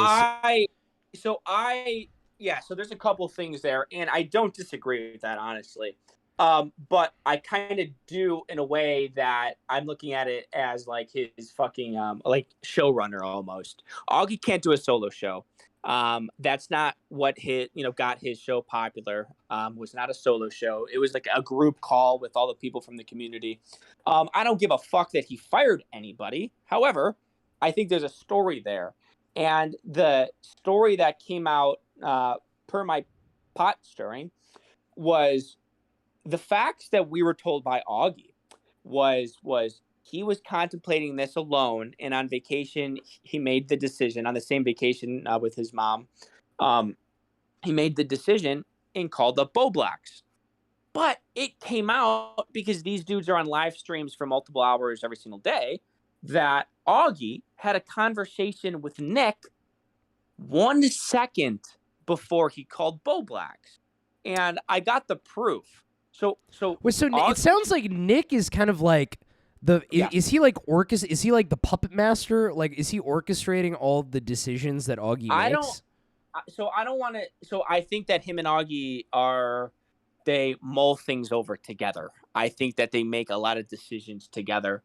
And it just goes to show you that he lied to Bo Blacks on how it went down. He told Bo Blacks that it was his decision and nobody else's. But if you look at the times, and I think I went over it on this stream, if not one of my other streams, he hung up with Diorio. With 1 second later, calls Sonic Josh for the breakup, and then immediately after calls Diorio again. So that goes against your narrative that it was your decision alone, Augie. That, I think, paints a pretty picture that Diorio knew about it and had his hand in it from the get-go and after, which is against everything that we were told. So, and that's kind of like what compulsive liars do too. It's like that extra detail of like, I did it by myself. It's like, you know, he doesn't even think about the lies because he's telling so many of them that that's not even like a lie to him. That's just like a thing that he said. And even if they find out that he molded over with Nick, it doesn't make a big difference because of the way I said it, you know? 100%. You're 100% correct. It is like something that someone that chronically lies does. Mm-hmm. Okay. Why would I tell Diorio? What do you think Diorio has some like hidden interest to like maybe like influence me to like get Bo Blacks off the show? Like there's some like sort of like weird three-way dynamic going on there. I never said that. So he's projecting right here because he thinks that you think that he's like a sneaky, conniving, planning guy. So he's projecting all that shit onto you because he's so defensive. I didn't say any of that to you right now, Augie. What's on your mind, man? He's having he's having 2 conversations with himself and 1 conversation with you at the same time right here. Yep. And to go back to your point that you made like 5 minutes ago, it's like he is so unaware that he's giving us so much information about his like psyche in this one interview. Yeah, exactly. Might have an ulterior motive to it, but I personally believe, based on the evidence that I'm obtaining, that you had a conversation with Diorio immediately before calling Sonic Josh, and then immediately. See, I forget what happens here. Again, my prediction is that he's gonna brush it off like it's not even a lie. That doesn't make a difference. After you called Sonic Josh, you called Nicholas Diorio back. Any truth to that? No. Okay. So looking at it from an outside perspective, what if, But and he says no, but I got all the screenshots. So you're saying that's a flat out lie. You have proof that's a lie. That's just totally not true. 100%. I had Sonic Josh, Edwin, Diorio, and maybe Matt Pitts or someone else in a Bo Blacks stream last week. And I made Diorio and Sonic Josh at the same time send me their screenshots of when Augie called Josh and when Augie hung up with Diorio on their call. And it was 1 minute apart. So why is he... I don't understand why he's even lying about this then. Like, what is even the point? Because I think that he knows that he can get away with it currently. Oh, maybe like this lie undoes other lies. So he has to like keep this lie consistent? Right. I mean, possibly. It also blows his narrative that it was his own decision and nobody else knew about it before he fired Josh, which is what he's claiming. But obviously we knew that Nick knew about it, which that blows everything up and could harm his friendship with Sonic Josh. You know 2 people or 3 people, and person A had a conversation with person B, and that conversation ended 1 second, and then 1 second later, person A called person C, And then once the conversation between person A and person C ended, person A called person B back. What would you determine? What would your hypothesis be? I know Did you hear the little "I just got caught in a lie" laugh? I've heard those types of laughs before. That's what it sounded like to me. Right. Yeah. It was a laugh of like, okay, dude, this is ridiculous. But that's a laugh like a liar makes when his fucking whole plot got fucking well, because he's unwrapped. used to people that like as soon as he says no, oh, no means no. But you ask that like next question, and he can't even believe that you would ask the second question and not believe that he's saying no. You don't believe him. He can't believe it. Exactly. Yep. Homeschooled, so maybe you didn't learn about hypotheses yet. What is the implication here? The implication is that like Diorio like tricked me or something. I'm into, not like, even fucking... saying that. Hey, you're blasting theories out to these psychos. Do you see what I'm saying about having like Yep. 2 or 3 conversations with himself and then one with you? Yep. That's what that Yep. shit is right there.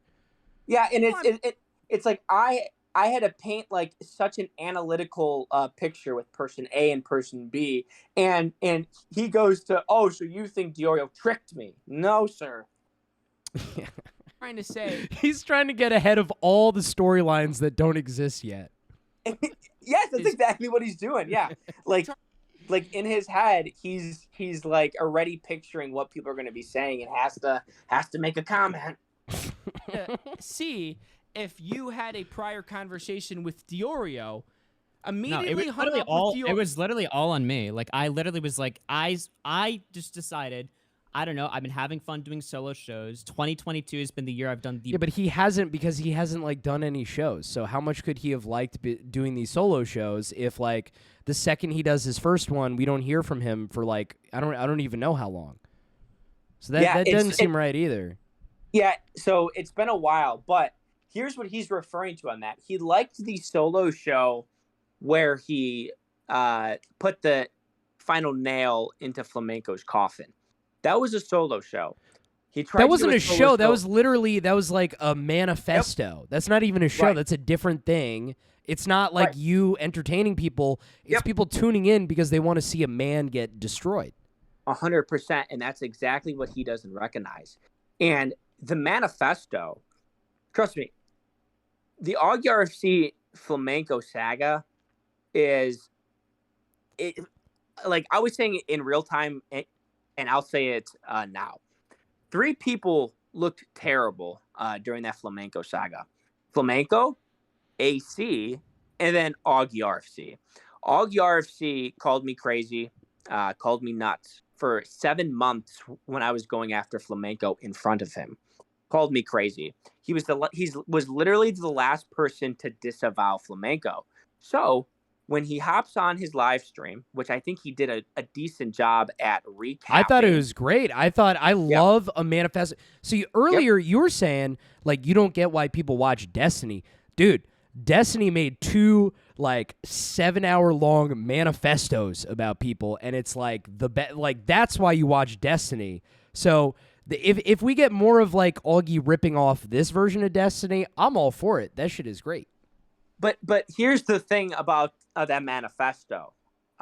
He did a good job of putting together the manifesto. However, the content inside the manifesto that allowed Augie to think that he can be successful at solo shows was all done by Salvo Pancakes and Nicholas Diorio. If you look through it, all Augie did was just recap what Salvo Pancakes. I had to break down a grown man, a 35-year-old grown man in flamenco for 7 months. I had to mentally break him down.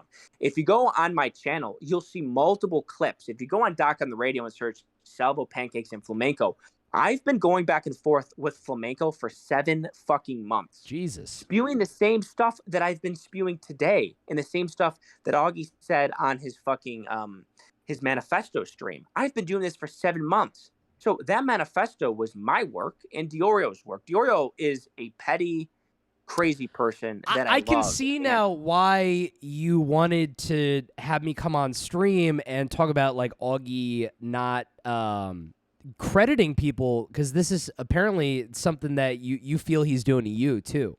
So you were kind of like, Yes. So 100%. And in his defense, because I'm very fair and balanced, Of course. he did do a good job of crediting me during the Manifesto stream, right? So he had the clips where, it was of me, and, Salvo Pancakes was mentioned so many times during that stream. So it's not like he took credit, but he essentially, I feel like, was, I guess, stolen valor in a way, where it's like, you really didn't do anything to really end flamenco.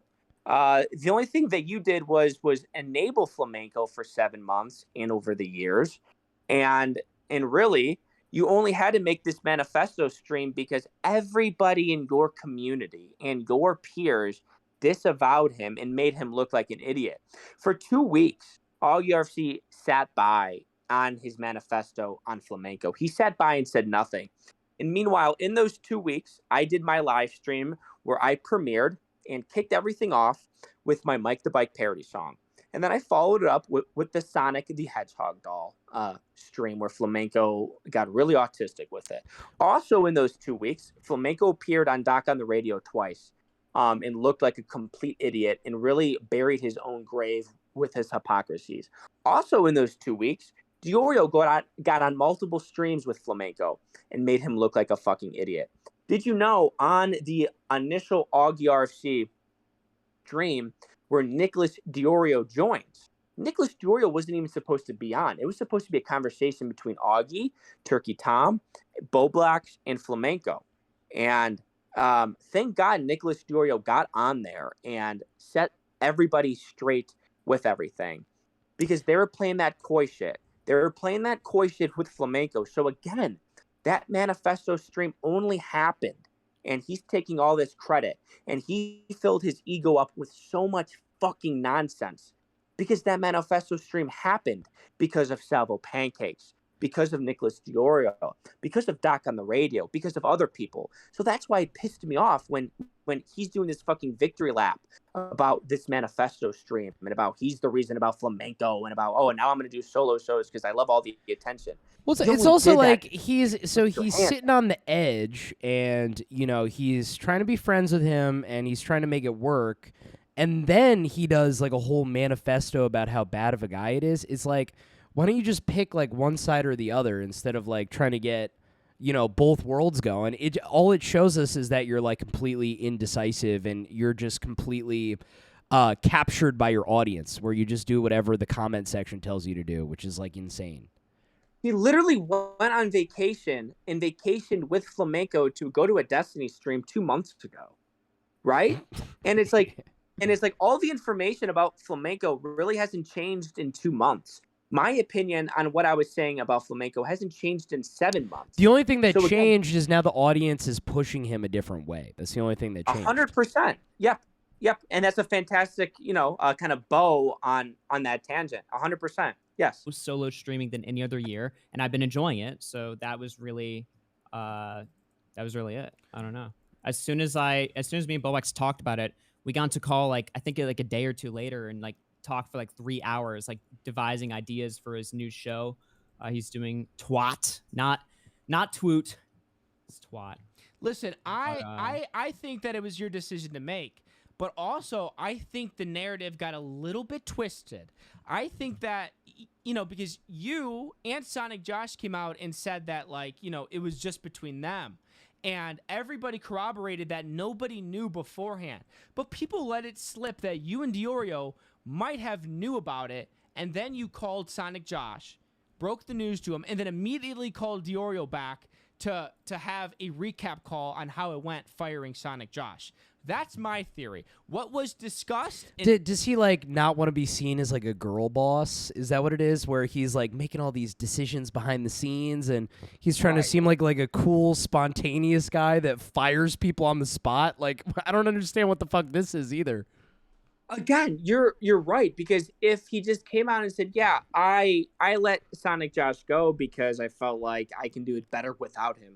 End of discussion, we move on. Like, he's tiptoeing around the fucking truth and telling lies that just make him look like a pussy and make him look bad. Yeah. You know what I mean? It's crazy. It's so nuts. C-call. Well, that is to be determined.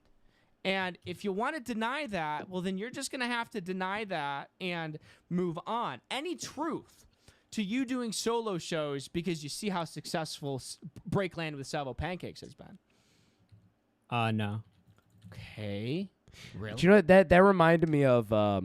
You ever see the video of Sam Hyde telling iDubbbz that I'm the reason why you got into boxing, right? And then iDubbbz is like, no, Sam. That's what I just saw, right? That's what that shit was right there. Yeah.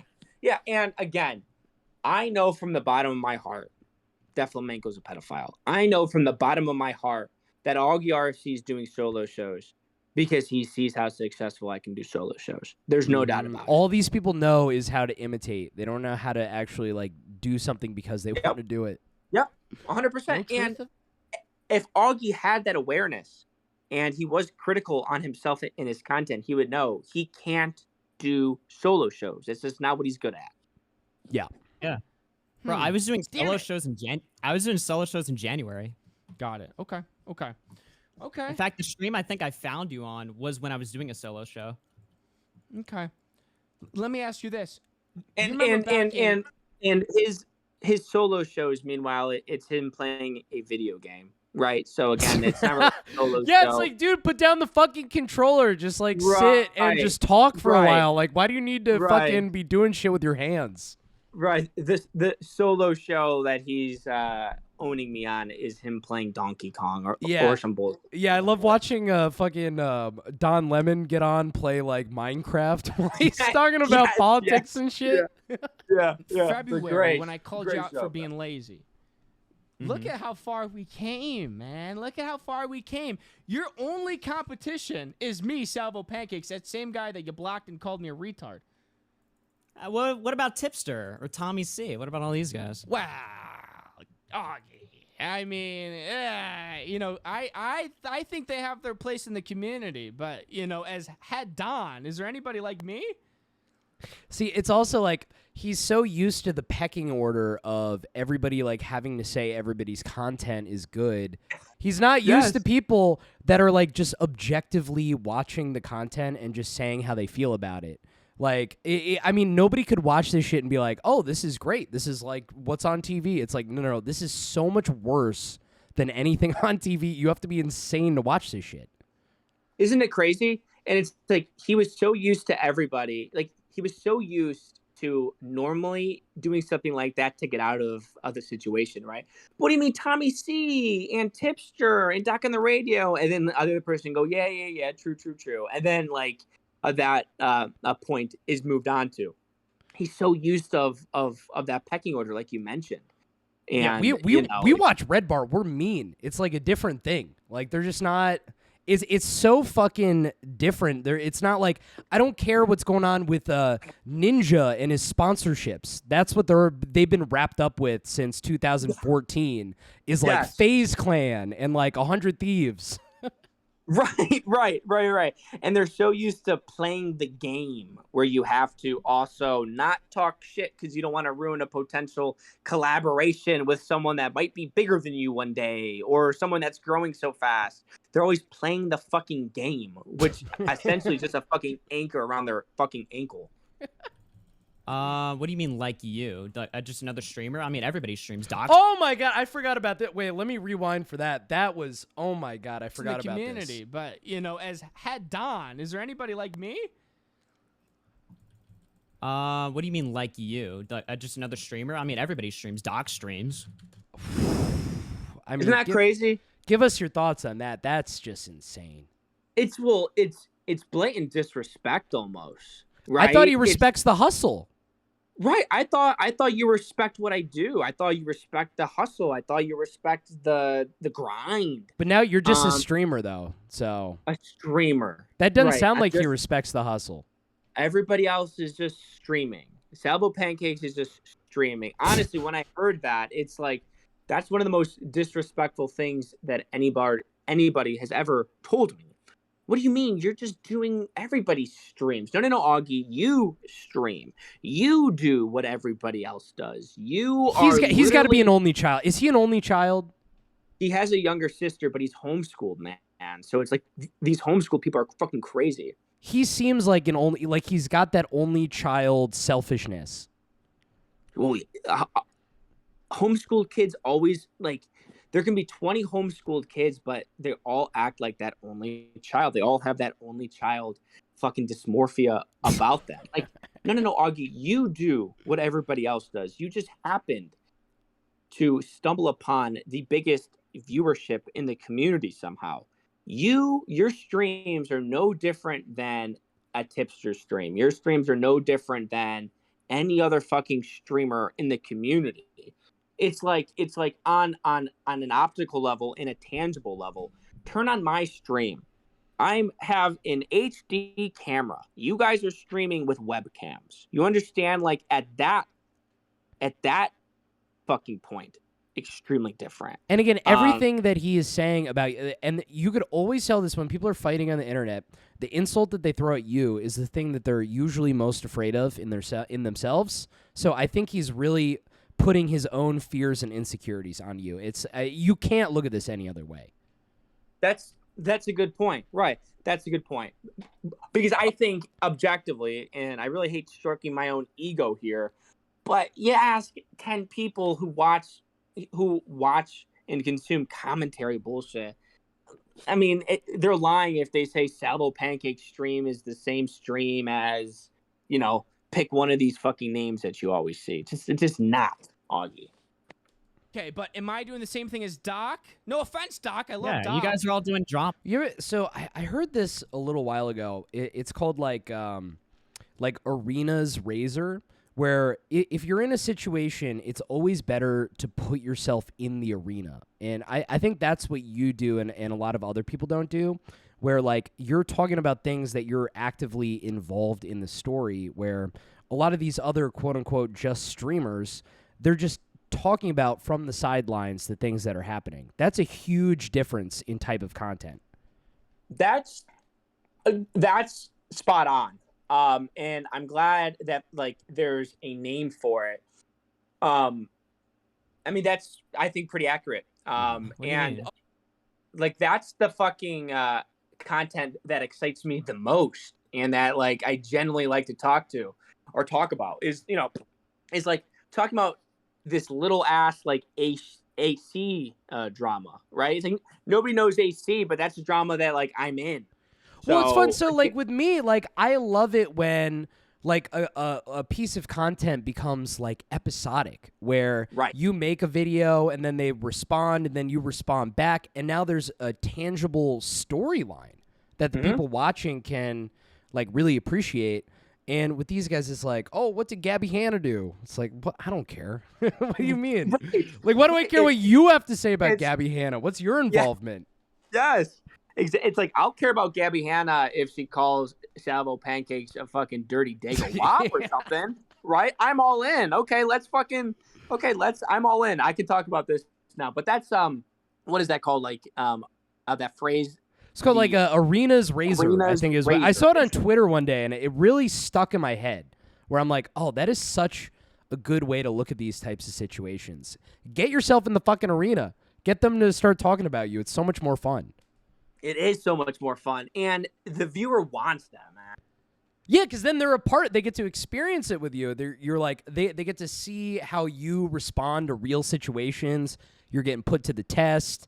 These things happen. It creates drama. It creates intrigue, and you get like characters, and you get storylines, and it's exciting. Even if it goes wrong, it's exciting. And what they do is just not even remotely exciting. It's so boring and mundane, and it's like formulaic. They're just trying to get as many clicks as possible. It's so different. Yes, and they're fucked. And because people now realize the potential of shit on YouTube. You know what I mean? It's like for so long, it's like I was just waiting, and I'm like, I was making Twitter videos 3 months ago being like, these guys that are doing this so often are literally neglecting their fan base. They're neglecting their It's like audience. abuse. Yeah, it's like leaving your fucking kid in a hot car or something like that. It's abuse, man. So it's like they see that Salvo Pancakes, someone, at the time where I started live streaming had 1,500 subscribers. right? Yeah. Can be exciting. I think all those people that are formulaic like that, where they're just reacting and they're just talking about the fucking trending bullshit, they're fucked. And that's why they think commentary is dead. They think commentary is dead because that sort of style entertainment, that's dated shit. Where someone just makes a video stating their opinion on some fucking. Well, imagine trending you start a fucking- band and your band sucks, and then you're like, music is dead. That's what they're doing right now. Right. It's like no. Your channels are dead. Your channels suck. You can't get an audience. People hate you. I don't think it's dead. And it's like I hear so many people use that. Well, no, commentary is just dead. Commentary has like a ceiling right now. Are you guys retarded? Just get better. Just Yeah, exactly. I mean, like, put effort why? into it. That's such a cope. Even if that is true, like, why isn't your first thought like, how can I improve my content instead of, oh, the world is out to get me? That's like how my fucking alcoholic dad handles situations. He's like, oh, this is all everybody else's fault. Like, fucking own up to it. Right. And like Augie just said like 20 minutes ago or like an hour ago by now, I have no idea. No, his solo shows are great. They're entertaining. But you look at the chat and you look at the people actually watching and you ask them, they go, yeah, it was kind of boring. Yeah, it was all right.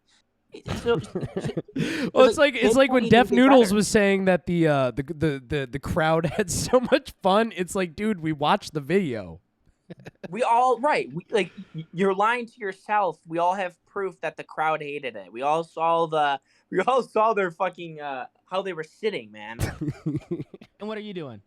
Drama. Okay, fair enough. We're all doing the same thing. Okay, and I want you to apologize to someone else. Oh, and okay, so this move right here was so funny at the end. I mean, I love this move right here. So, like, so I'll say this. I'm sure that you actually, felt like this person was wronged or whatever, but to just put Augie in a voice call with somebody he would never want to be in a voice call with is so funny. That's such a funny fucking way to end an interview with somebody. Oh my God. Yeah. And some context here. And I think this context really kind of paints an evil picture about Augie, right? And like I break it down, which we're about to watch here, but to the levels that Augie kind of kicked Polas to the curb, me being a 28-year-old man who in my real life has gone through some life shit, right? Mm-hmm. The way he kicked Polas to the curb genuinely just makes me not like him as a human. Well, also we'll get into this later, but he's like, oh, this person got like too obsessed with me. It's like, okay, but your content, you're not really giving them anything else. So why are you mad at them for being obsessed with you? Like you're asking them to watch your shit, so they're latching on to fucking something. Right. We can play. We can play. All right, let's do this. Oh my God. Nervous laughter. Polas, pick up the phone. I'm not going to apologize because I didn't do anything wrong. Polas, answer, retard. What the fuck? Why are you guys calling me? Polas, hello. You're on with Hello. Salvo Pancakes on Breakland. Have you been watching? Yes, I have been. By the way, I think I saw Polis in chat. What did you guys talk about when? What did you guys talk about when the call ended? That's something I'm interested in. Cool. You were on with AugieRFC, and All right. right off the bat,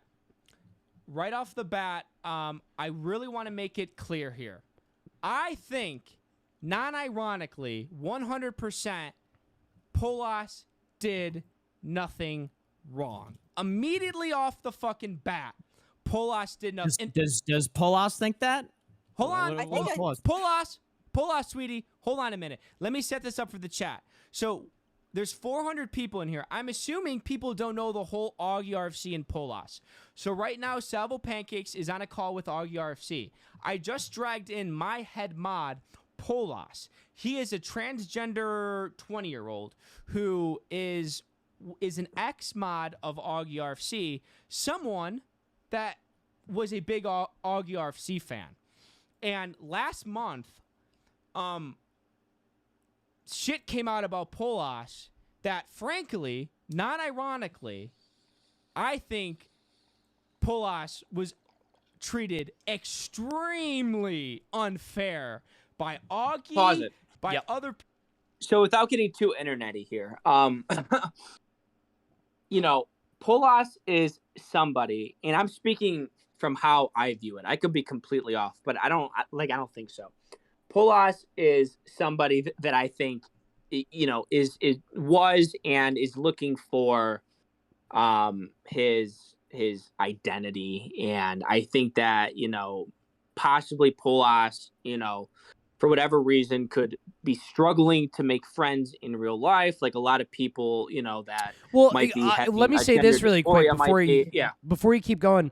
I think that as I like make more content and like stream more, a lot of what this is people like that, people who struggle in like some aspects, and you know, they gravitate to these online communities. So I've noticed a lot of that. So yes, and one of the first names that I realized in the RFC community that was a huge AugieRFC fan, was there for every live stream, was there in the chats, was there on Twitter, like truly with genuine heartfelt support, was Polas. And you know, like over the months I've talked to Polas. He's helped me a ton, like with moderation and on Discord. And I feel like clearly he was happy that, you know, he had this community where he could talk to people that shared the same interest. Mm-hmm. So watching Augie, who is in this position where he has this community and he has people that like Polas that might be searching for some sort of community, and him just kicking Polas to the curb because other people in the community were dogpiling him as a human and as a man-to-man level here. You know, even outside of content creation, I look at Augie and I'm like, dude, you're kind of like a bitch for that. You're kind of like you're not very backbone. Dude, So, I totally. Oh my god, the way you're describing this reminds me of when I was hanging out with my little brother and his friends, and we went to like his rich friends like New York City loft. It was like a fucking like $10 million loft. This fucking scumbag kid steals the tip that was left for him by the maid, and the way that you're talking about Augie's treatment of this situation, I'm hearing like very similar feelings.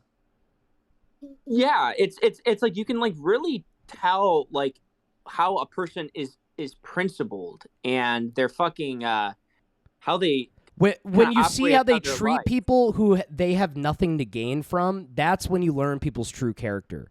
Especially right, 100%, and like especially like if I'm viewing it as somebody, okay, I'm in Augie's position and this person has shown me like so much fucking loyalty and support over the years, and he just kicks them to the fucking curb with you know, blocks them, kicks them to the curb. And this isn't even like someone casually, this is like a fucking ride or die supporter. And it's like, again, I might be speaking out of my ass, but Polas, you know, transgender male, clearly searching for some sort of community. Yeah. It's such a shitty fucking look. It really is like such a shitty fucking look. So I genuinely, and I know this because Polas and I talk, and when Polas was getting dogpiled, and he still gets dogpiled to this fucking day, I messaged Polas one-on-one. I'm like, just ignore it. They don't truly give a fuck about it. They're doing it because they see it affecting you. Yeah. So it's, you know, and he tells me that, like, you know, it is taking a toll on his mentality. But this is somebody who like appreciates your content, and they have enough generosity to basically like give their literally give their spiritual energy to you. And so I like as a normal person, you're going to be like, "Oh, I feel some type of obligation to these people to some degree, where if they're going through like a tough time or something, I'm going to like reach out, I'm going to make sure that they're okay because, you know, they watch my content. It's something that gets them through the day." And like to be in that same position and not feel anything is like I agree. Like that's super telling of somebody's character. I agree. Right. It's a super huge character flaw of Augie. So how do you think he treats like waiters and stuff, like at a restaurant? Right, I don't know. We should go eat. We should go like to a restaurant with Augie. Yes, that's like another good test. Like we should like take these people out and like watch them how they interact with the bell guy, the door guy. Yes, that's the such a great waiter, idea. right? That's like another good like fucking like test here that really can. Oh my god! I live in Washington Heights. I can bring them to the Dominicans. See how they respond to like Dominicans. Like they would not know what to do. Literally. Can you imagine Augie at like a crowded Dominican bakery where everybody's like screaming and there's no clear and obvious line? Like he would just stand in the middle of the room with his hands by his chest, just shivering. He would literally go in the fetal position, I think. Like on the floor, go in the fetal position and just close his eyes and pray that it's over soon. Like that would freak him out. Community. Okay? So I wanted to bring you two together because Polas is my head mod and he does actually a lot of things. And again, like even if all that stuff that we're saying is true, again, putting him in a phone call with somebody he doesn't want to be in a phone call with at the end of this interview is just so funny. 100%. Yeah, right. It is. It's Discord. super funny to me as well. How to do any of that shit. And I know how much Polas enjoyed watching the RFC program. And for people who don't know, Polas was ousted by the RFC community and is still getting a lot of shit, I think unfairly. But I do think that like they call this a community. It's like how ISIS is a community. Like who are these people that are like a big fan of Augie? Like what the fuck is this What is this community like? I don't get it. I really don't. It's like the community, the RFC community. It's like you guys really got to stop saying that. And hey, if you want to be parasocial with me and obsessed with me, I welcome that. Because if you're obsessed with me and you want to get real crazy with me and parasocial with me, well, you have good judge of character and you have good sense of personality and good sense of right and wrong. So I welcome that. Yeah. That means they trust you enough to be obsessed with you. Exactly. Really serious shit. I think Polas is having a hard time with it because it was a community that he really enjoyed.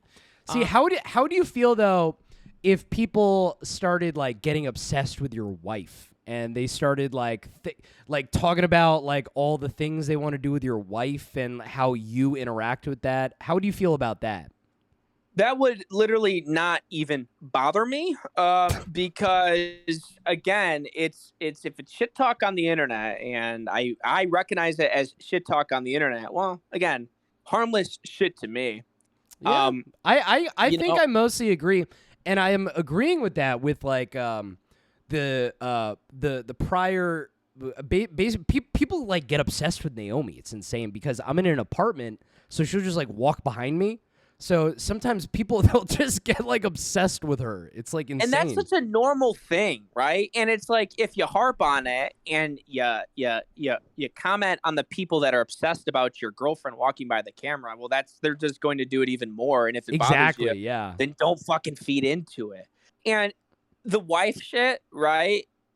Like people like making comments and joking about that. That shit is so trivial and it's so easy. It's like I always just like smirk at it because it does feel like childish, like tomfoolery.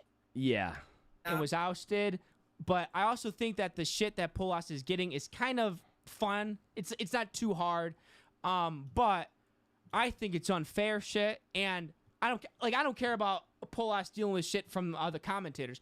What I have a problem with, honestly, from the bottom of my heart, I have a problem with how AugieRFC treated one of his longtime, most loyal fans.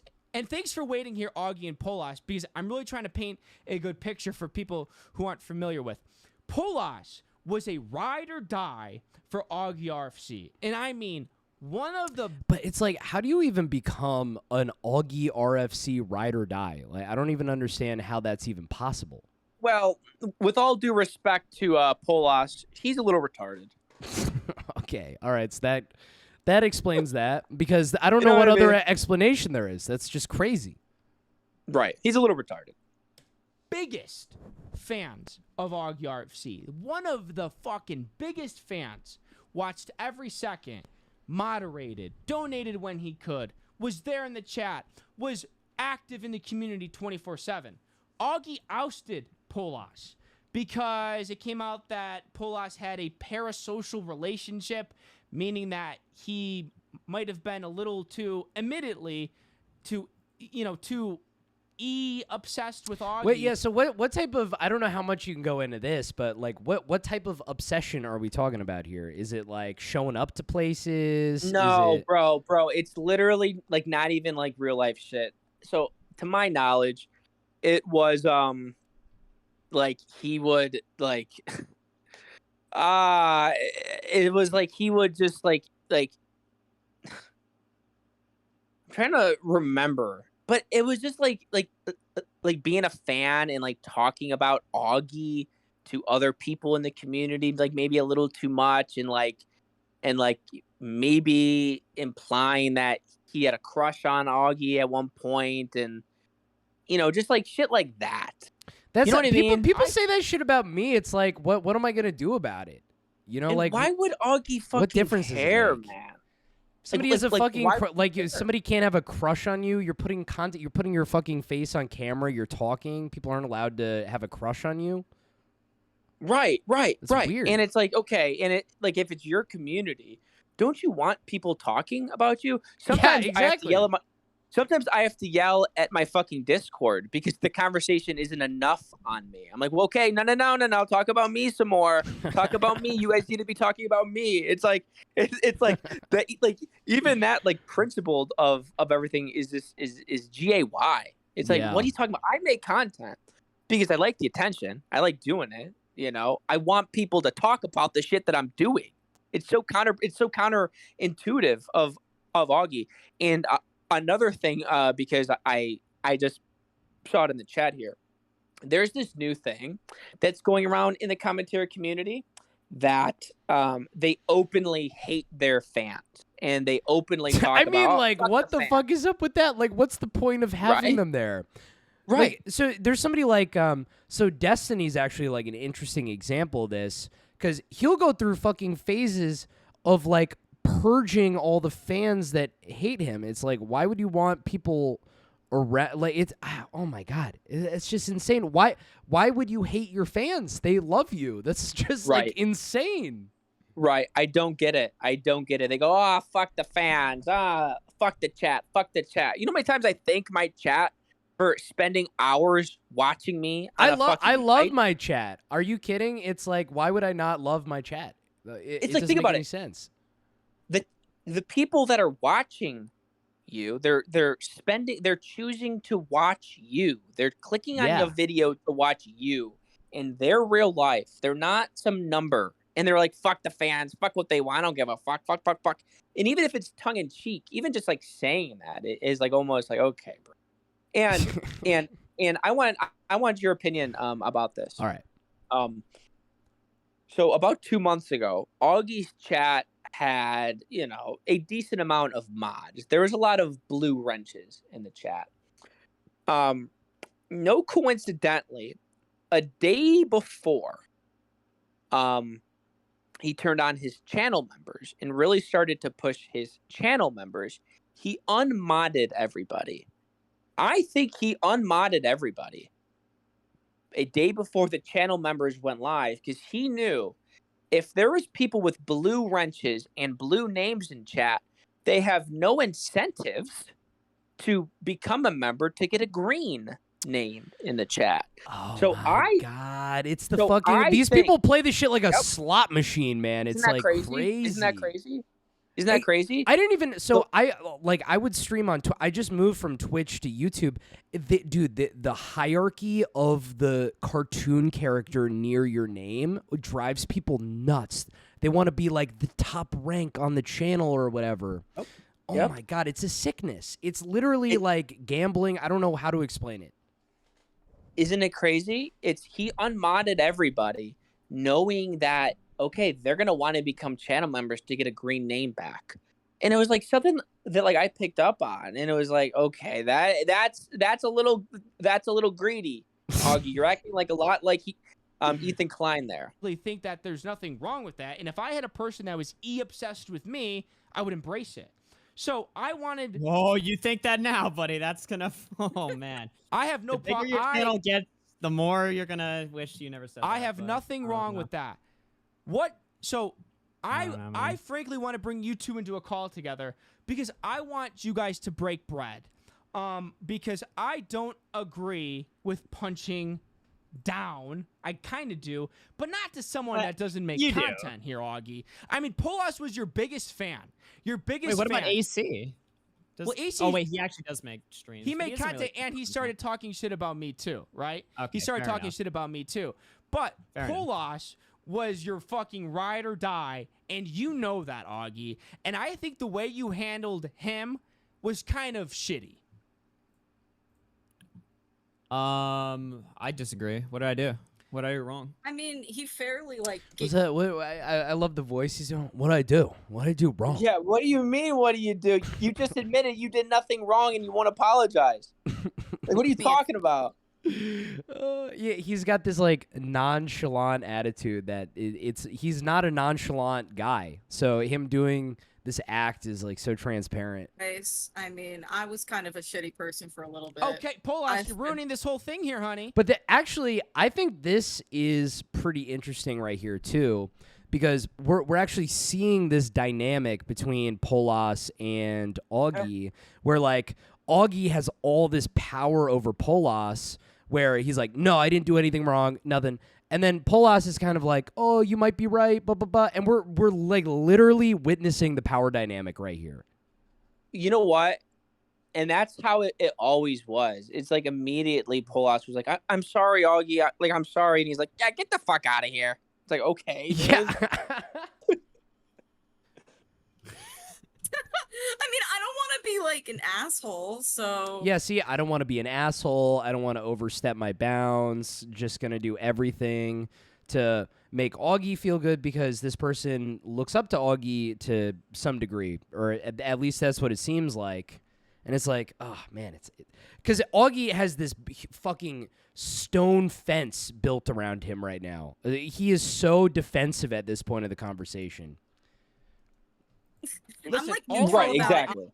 Mhm. I was I'm really very like, against- like I was really mad for like the first week because, you know, like I said, it was like a weird. I had no idea what was. This is abuse.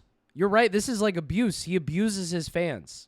It's just disgusting. Like the number one fan who's clearly looking for a community because they're lonely, you kick to the fucking curb because your other retarded people in the chat were made. It's like it's disgusting. It's no backbone, and it's like you're just like a child. You're not like a man. Like have some principles when it comes to your fucking you. Yeah. And your fucking space here, man. I had no idea that it was parasocial until I was aware of it, and Augie told me, and I was like, okay. And I had to get used to it for like a week, and that week I kind of, you know, went off the deep end, unhinged. And recently I've been doing a lot better. Earlier today I did kind of mess up with those tweets, but I realized I shot myself in the foot and deleted them, and I've been doing a lot better. Oh, I don't even know what that's all about. I don't know what the deleted tweets Oh, are. I went on a backup account and shit on AC, but then I realized how petty it sounded, so. Oh. Well, Yeah, Salvo's a big fan of AC here, so I'm glad you deleted those tweets. Well, listen, all I want, and this doesn't have to be a dragged out call here. All I want is for Augie, two things from Augie. I think that inviting Polas back to the community with open arms will go a long way with Polas.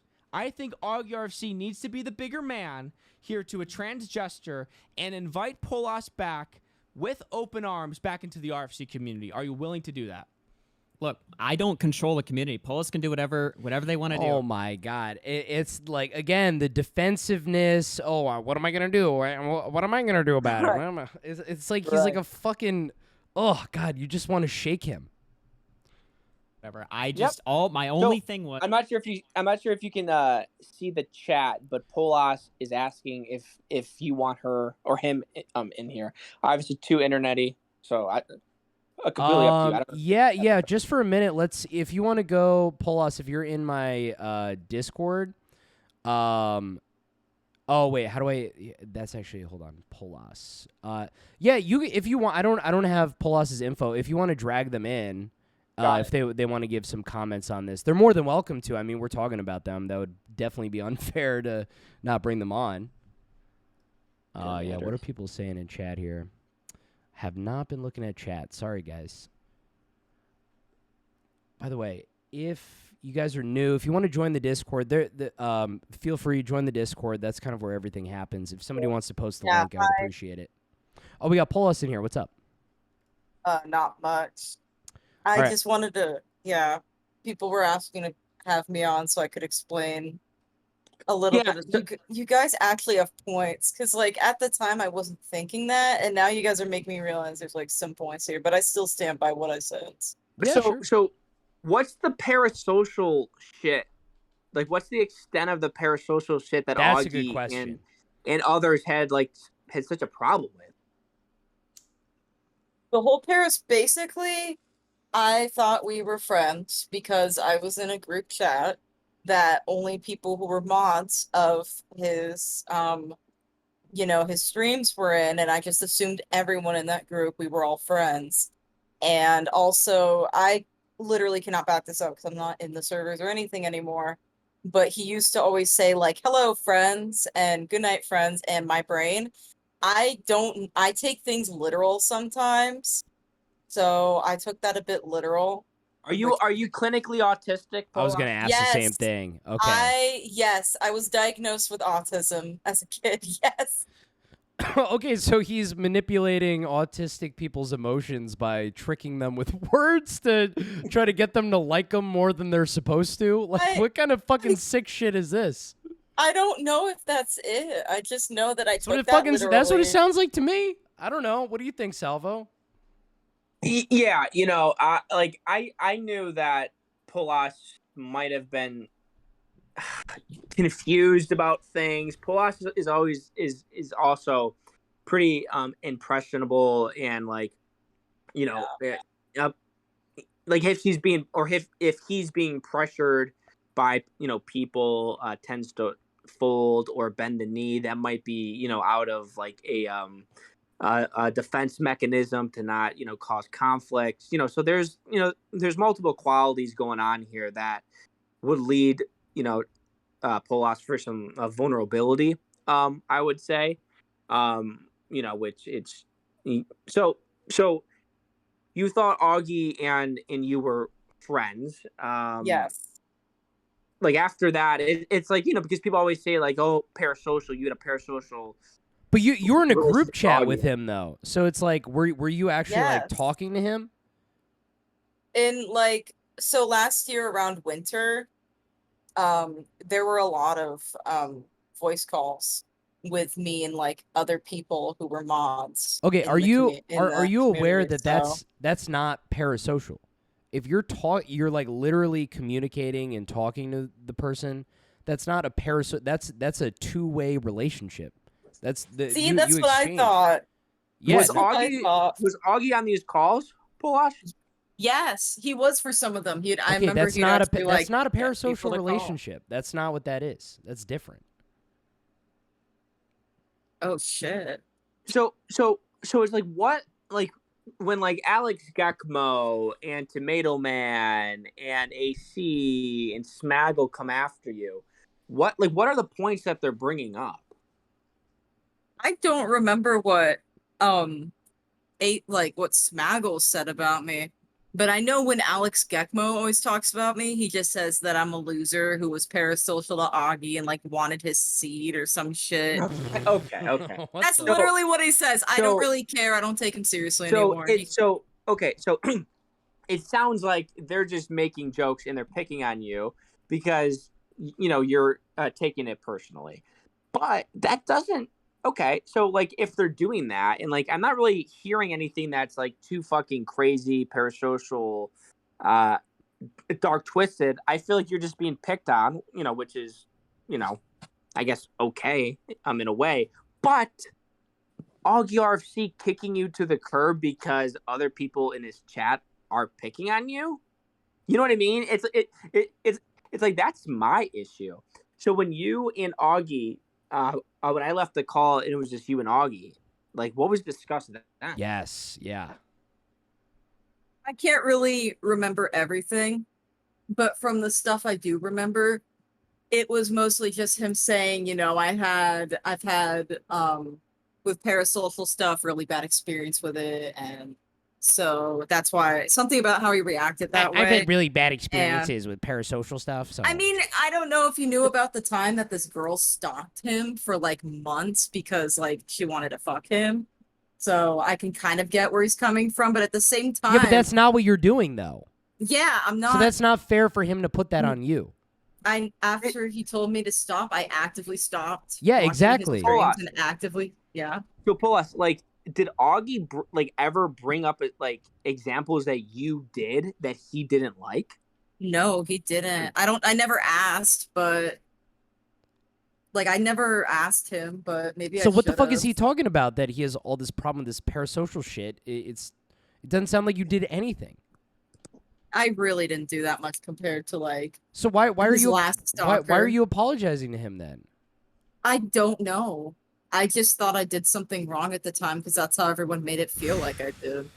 Yeah, I mean that sounds crazy to me. I don't know. The way like he was, I don't know. Then I said, I know we are. He just kind of said he won't mod me again and that I'm welcome on the streams and he'll make sure I'm not banned. That was like the end of the conversation. He even like when I was in the call, he like made sure I wasn't banned. Well, I that's was like, I mean no. that's something, I guess. I mean at least he was, extending some goodwill behind the scenes. I mean, I That's nice. appreciate him making sure I'm not going to get banned, but like that's going to be impossible when you're not a moderator.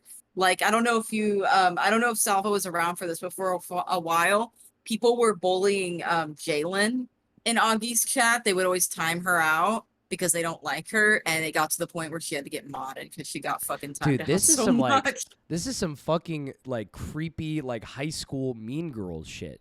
It really is. It's all so stupid. I cared for a while and then I realized I gotta stop caring. So Yeah, I mean, but Polas literally did nothing wrong, like ever. they put you in a prison mentality. You're gonna act like you're incarcerated. You Yeah. know, that's what it is. yeah. When Augie did that whole thing where he's like, I don't want to associate with him anymore and stuff, that was on like Doc's stream. From what I heard, they leaked a bunch of DMs and screenshots from people who I actually like from people who I considered friends at the time. And I got told that like one of the things that was leaked was like me actually just talking about one of my weird paranoia episodes, and like somehow people took it to like heart. It was weird. Wait, can I ask you? Yeah. This? So why are you like continuing to try to get involved with somebody who clearly doesn't give a fuck about you? I'm not. I haven't talked to Augie at all since that call. I Okay, haven't that's good. interacted with him. I guess you could. I actually have never interacted with him since. I assumed I would on accident at some point in like Bo Black's like stream chat or something, but he hasn't been in any of those chats lately, so I don't know what's going on with that. So, but yeah, like I realized, okay, we aren't friends, we're never friends, and yeah. But I thought we were because of the figure of speech thing and the whole calls thing. And I even like I do remember asking someone, I'm not gonna say names because there's no point. I'm not petty. I'm trying not to be. But I actually know it was probably, you know what, fuck it. He probably leaked everything I said. But basically Izzy Tan said that I I was all like, hey, are we friends? Like, are me and Augie, like, I don't know what's going on. I don't want to like step boundaries. I never wanted to. And I remember him saying that, he could be spending time with Nick and Bo Blacks and his friends, but instead he's spending time with us. Think of that what you will. God, I mean, oh God, that makes me want to throw up. And after hearing that, I realized, at that time, I was like, okay, I guess we are friends then, because he could be talking to like Nick or something. So he didn't like constantly do calls in that server. But he did do them a lot for like a while. It was kind of weird, but yeah. So you would think it'd be like, okay, so if I have a lot of people around, or even if I have somebody in my life who's on the spectrum and like maybe they don't read social cues as well, I think it's like you go up to them and you're like, you're like, okay, like we're not friends, but we're like hanging out, so that's cool.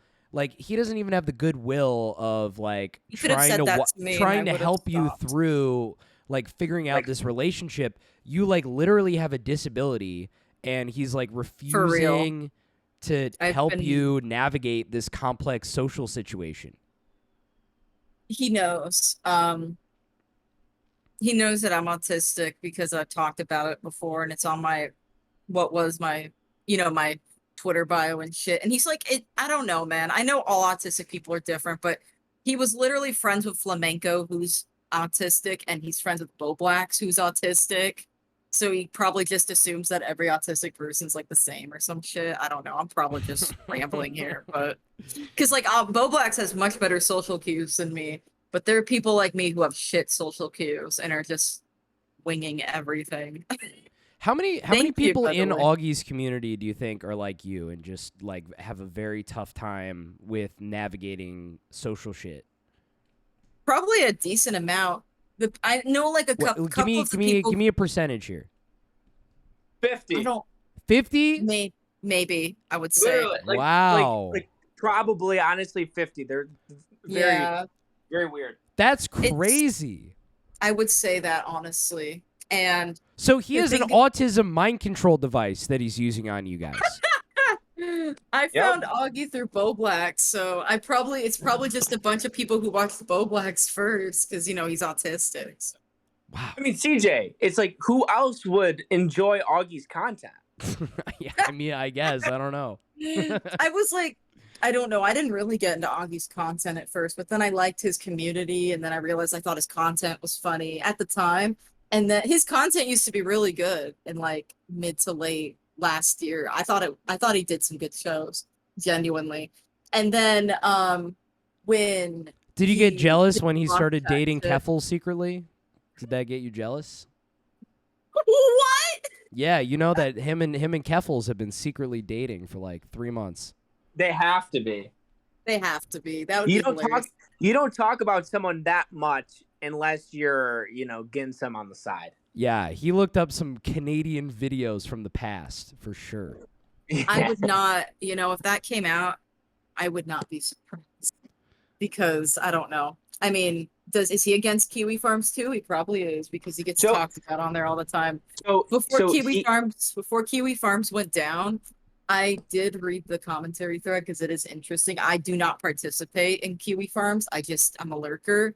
And people were saying he's slowly becoming a lol cow, and I can honestly see that. So here's the pussy thing about Augie. Online, he'll have the free speech stance, right? Yeah. In private, they fucking hate Kiwi Farms. They hate Kiwi Farms because Kiwi Farms hates them, and they're afraid of Kiwi Farms. So it's like he's not even man enough, which I kind of understand why, to speak out against Kiwi Farms. However, I love Kiwi Farms if they continue to say nice things about me. Yeah, fair enough. Yeah. I'm trying to think of what else here. Yeah. The Keffels. Speaking of Keffels, sorry for cutting you off. Speaking of Keffels, when I did that weird debate that I need to like be straightforward here, was pressured by Smaggle to do because I used to be you could easily pressure me at the time. I don't know. And then I went on the Keffel stream, did poorly and all that shit. But then it got me like, talked about, and like I don't know. I thought we were, I don't know. That's when like it was probably parasocial because I was like, oh, we're talking more. Maybe we're friends now. I don't know. Yeah, but again, you're using the word parasocial when you're like, we were talking more. That's Yeah. not parasocial. That's you having a relationship with somebody. That's what that is. Oh shit. I It's thought not, it was like I'm just dude. I guess Do you Augie understand what didn't- I mean? Do you understand what I mean when I say you're having a Yeah. relationship with them? Because there's Yeah. different. There's like work relationships and there's like friend relationship. These are all different Yeah. relationships. When you're actively like sitting and in calls and talking to somebody, that is you having a two-way relationship. Parasocial is a one-way relationship. Yeah, because I do remember Augie telling me after the doc stream, like in DM, something about how he can be friendly towards moderators, but like he's friendly, but he's not friends. And I'm like, oh, okay. So I Yeah. guess to him it's a different thing. Like being friendly to people doesn't mean you're friends with him. Yeah, remember Smaggle is funny. Salvo, remember when I was telling you that like the clipped live Discord, it's like either Yes. the woman from Massachusetts who manipulated Yes. her boyfriend to kill himself, it's that person and then the person who gets manipulated to kill himself. Yep. That's like the whole environment that he's got going on over there. Yep. Yeah, it's yeah. I mean, this is like case in point of like a pretty good example to that like exact analogy. Isn't it crazy? I think It's like if Augie told Polas to do, it sounds like you would do crazy stuff to get Augie's love. If he told you to like to work a job, if Augie told you to work at Trader Joe's, I bet you would be wearing a Hawaiian shirt by like sundown. You know? I mean, I do have a job, but Yeah, you would Yeah, quit if maybe. Augie told you to quit that job and work at Trader Joe's. You would do it. maybe. I don't know. It depends on how much they pay. So It wouldn't matter. Augie told you to do it, so you do it. I guess. I mean, I wouldn't jump off a cliff if he told me to. So But that's the line, though. yeah, if he told me to like do something that's harmful, yeah, I wouldn't do that. Man, this is But such like a How he did, crazy give, that is, he though? did, he did give me advice, and I did appreciate it, even though it was probably just common sense advice, and I am taking it to heart. But it's more for myself and not for him, because I don't want him to think that, oh, I'm doing it for him. Obviously, I'm not. I'm doing it for myself. This is a lot to take in right now. It really is a lot to take in. I still can't believe that all of this happened. I should have known that people were gonna like. Well, leave it's all not these it's not fucking your fault. DMs. It's not your fault, Polas, and it's like thanks for coming on because Yeah, like I do think the whole Polas situation is kind of like a good cherry on top of this whole dissection we did Mhm. here, CJ, because we kind of went through the gamut of how he treats his peers, how he treats people he doesn't like, how he treats his fans, how he treats his own Yeah. content, I was. and this relationship, it like is sort of the cherry on top of this whole I convo. totally agree. 100%. Yeah, I do want to say a couple things though. Sure, go for it. I was saying this in chat earlier, but when you guys were talking about like his content or something, this is not me like being biased or anything, but like I feel like he's going on like a slight downward spiral because he hasn't been from what I've seen, he hasn't been making content like he used to and just slacking, and he's been more worried about what people say about his mom and shit. I don't know. Alrighty.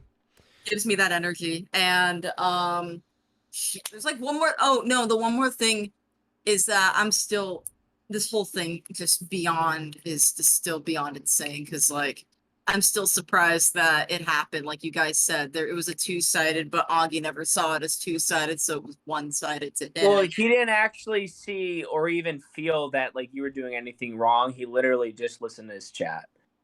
Yeah, all and we saw that through this whole, again, like this whole dissection. He doesn't know anything besides what his chat tells him. The only reason he did the flamenco video is because he had so many people in his comments saying that he had to do something about it. Holy shit. Yeah, now that I think about it. Yeah, I thought mean, yeah, he was all that's nice to exactly me. it. He's all nice to me in DMs, and then in public, he's all asshole. And I don't know if you ever saw when he posted that tweet of when I jokingly said in Salvo server that he looks like the F slur. I Right, jokingly like something that like he always says too. yeah, he You know what I mean? always says that. It was a fucking joke. I never was being malicious about that. I just thought he looked gay in that picture with his mom, and Which all of is a fair sudden people are enough. yeah, that's it. That was the joke. And somehow someone sent that to Augie, and Augie posted it saying from parasocial something to Seether, if I remember correctly. And I was Oh like, yeah, I remember that. I didn't see it until a friend sent it to me, actually. I was not aware of it. They're like, did you see what happened? And I'm like, no, I didn't. And then they were like, no way. And I'm like, I'm being serious. And then I look and suddenly it's where is it? And then suddenly I see the parasocial fan to see their pipeline. And I'm just like, what the fuck? Well, I was he'll do like just he plays to the chat. He'll do anything if it means to get some more LOLs in the chat, or to keep his chat there, coming back another week. Clearly, yeah, he does not care. I'm gonna say it. He does not care about his fans. He's gonna if anyone else in the community did the same thing, he would do the same thing back. Yeah, He does yeah, not yeah, fucking yeah, care yeah. about his fans. He means it when he says fuck the fans. He does not like his fans. I don't Facts. think. He just And- Crazy, fact. crazy. And I sees guess that like as one last dollar thing here, signs. Polos. I think one last thing here, Polos. You should never have deleted your AC tweet. That was a funny tweet, and It was. it's the I correct tweet. I wasn't even being okay, yeah, and I wasn't even being like okay, maybe I was being petty, but I was saying it because I thought it was funny because like that whole But week you're I've allowed been to be going petty. yeah, exactly. Everyone There's in the nothing wrong community's with petty. being petty. They're I all was petty. being They're I all thought petty. it was That's who they're they all are. petty. They're They're fucking literally petty. why else did Augie post that tweet about me? He's fucking petty. I literally made that tweet because I thought it was funny. That whole week I've been going outside, I've been talking to people who are my age, socializing with friends and shit. I've been going to like this club thing where I play Nintendo games with people and like have good chats and shit. So I thought it was funny. I'm like improving myself, and all of a sudden AC's getting fucking destroyed. And I wanted to say how funny that was. And then everyone calls me petty and says I sound like Ethan Ralph. And I'm Everybody like, in what? this whole fucking community, all they do is talk about Ethan Ralph, or they just talk shit. It's a bunch of catty bitches, so it's like, what the fuck? It's that's Yeah. what we're doing here. Wait, is fucking Bowax watching right now? I know it's just because I like saw something in my fucking Discord. Never mind. I'm being paranoid and weird. Well, it sounds All like right. Anything else from yeah. Polos here? It's cool that No, I you're just going wanted out. to say I do want to appreciate. I just wanted to say thank you for letting me on, and I Yeah, just of wanted to course. explain my side. I Yeah, hope of you guys course, have of a course, good of rest of the course. stream. So yeah, I'll see you. Thanks, Polos. No problem. Dude, it's like people, they don't get certain relationships in their life, so they seek them out in these like Discord communities, and it causes all this fucking chaos like what we're hearing here. It's really, it's fucking scary, especially when you're like face to face with the fact that there's like fucking thousands of these people in these like message rooms, and they're trying to get some type of community out of these like Twitch streamers or YouTubers. And these YouTubers and Twitch streamers, they're just trying to suck as much fucking money out of these people as possible. The Clip Live server, man, it's a weird it's a weird place, and and that's why, like, the 4 people that it's supposed to be for go like, oh, I don't even go in there because Yeah, it's that's not not even good. fucking- What do you mean? You can moderate it, you can make it good. Crazy. Alrighty.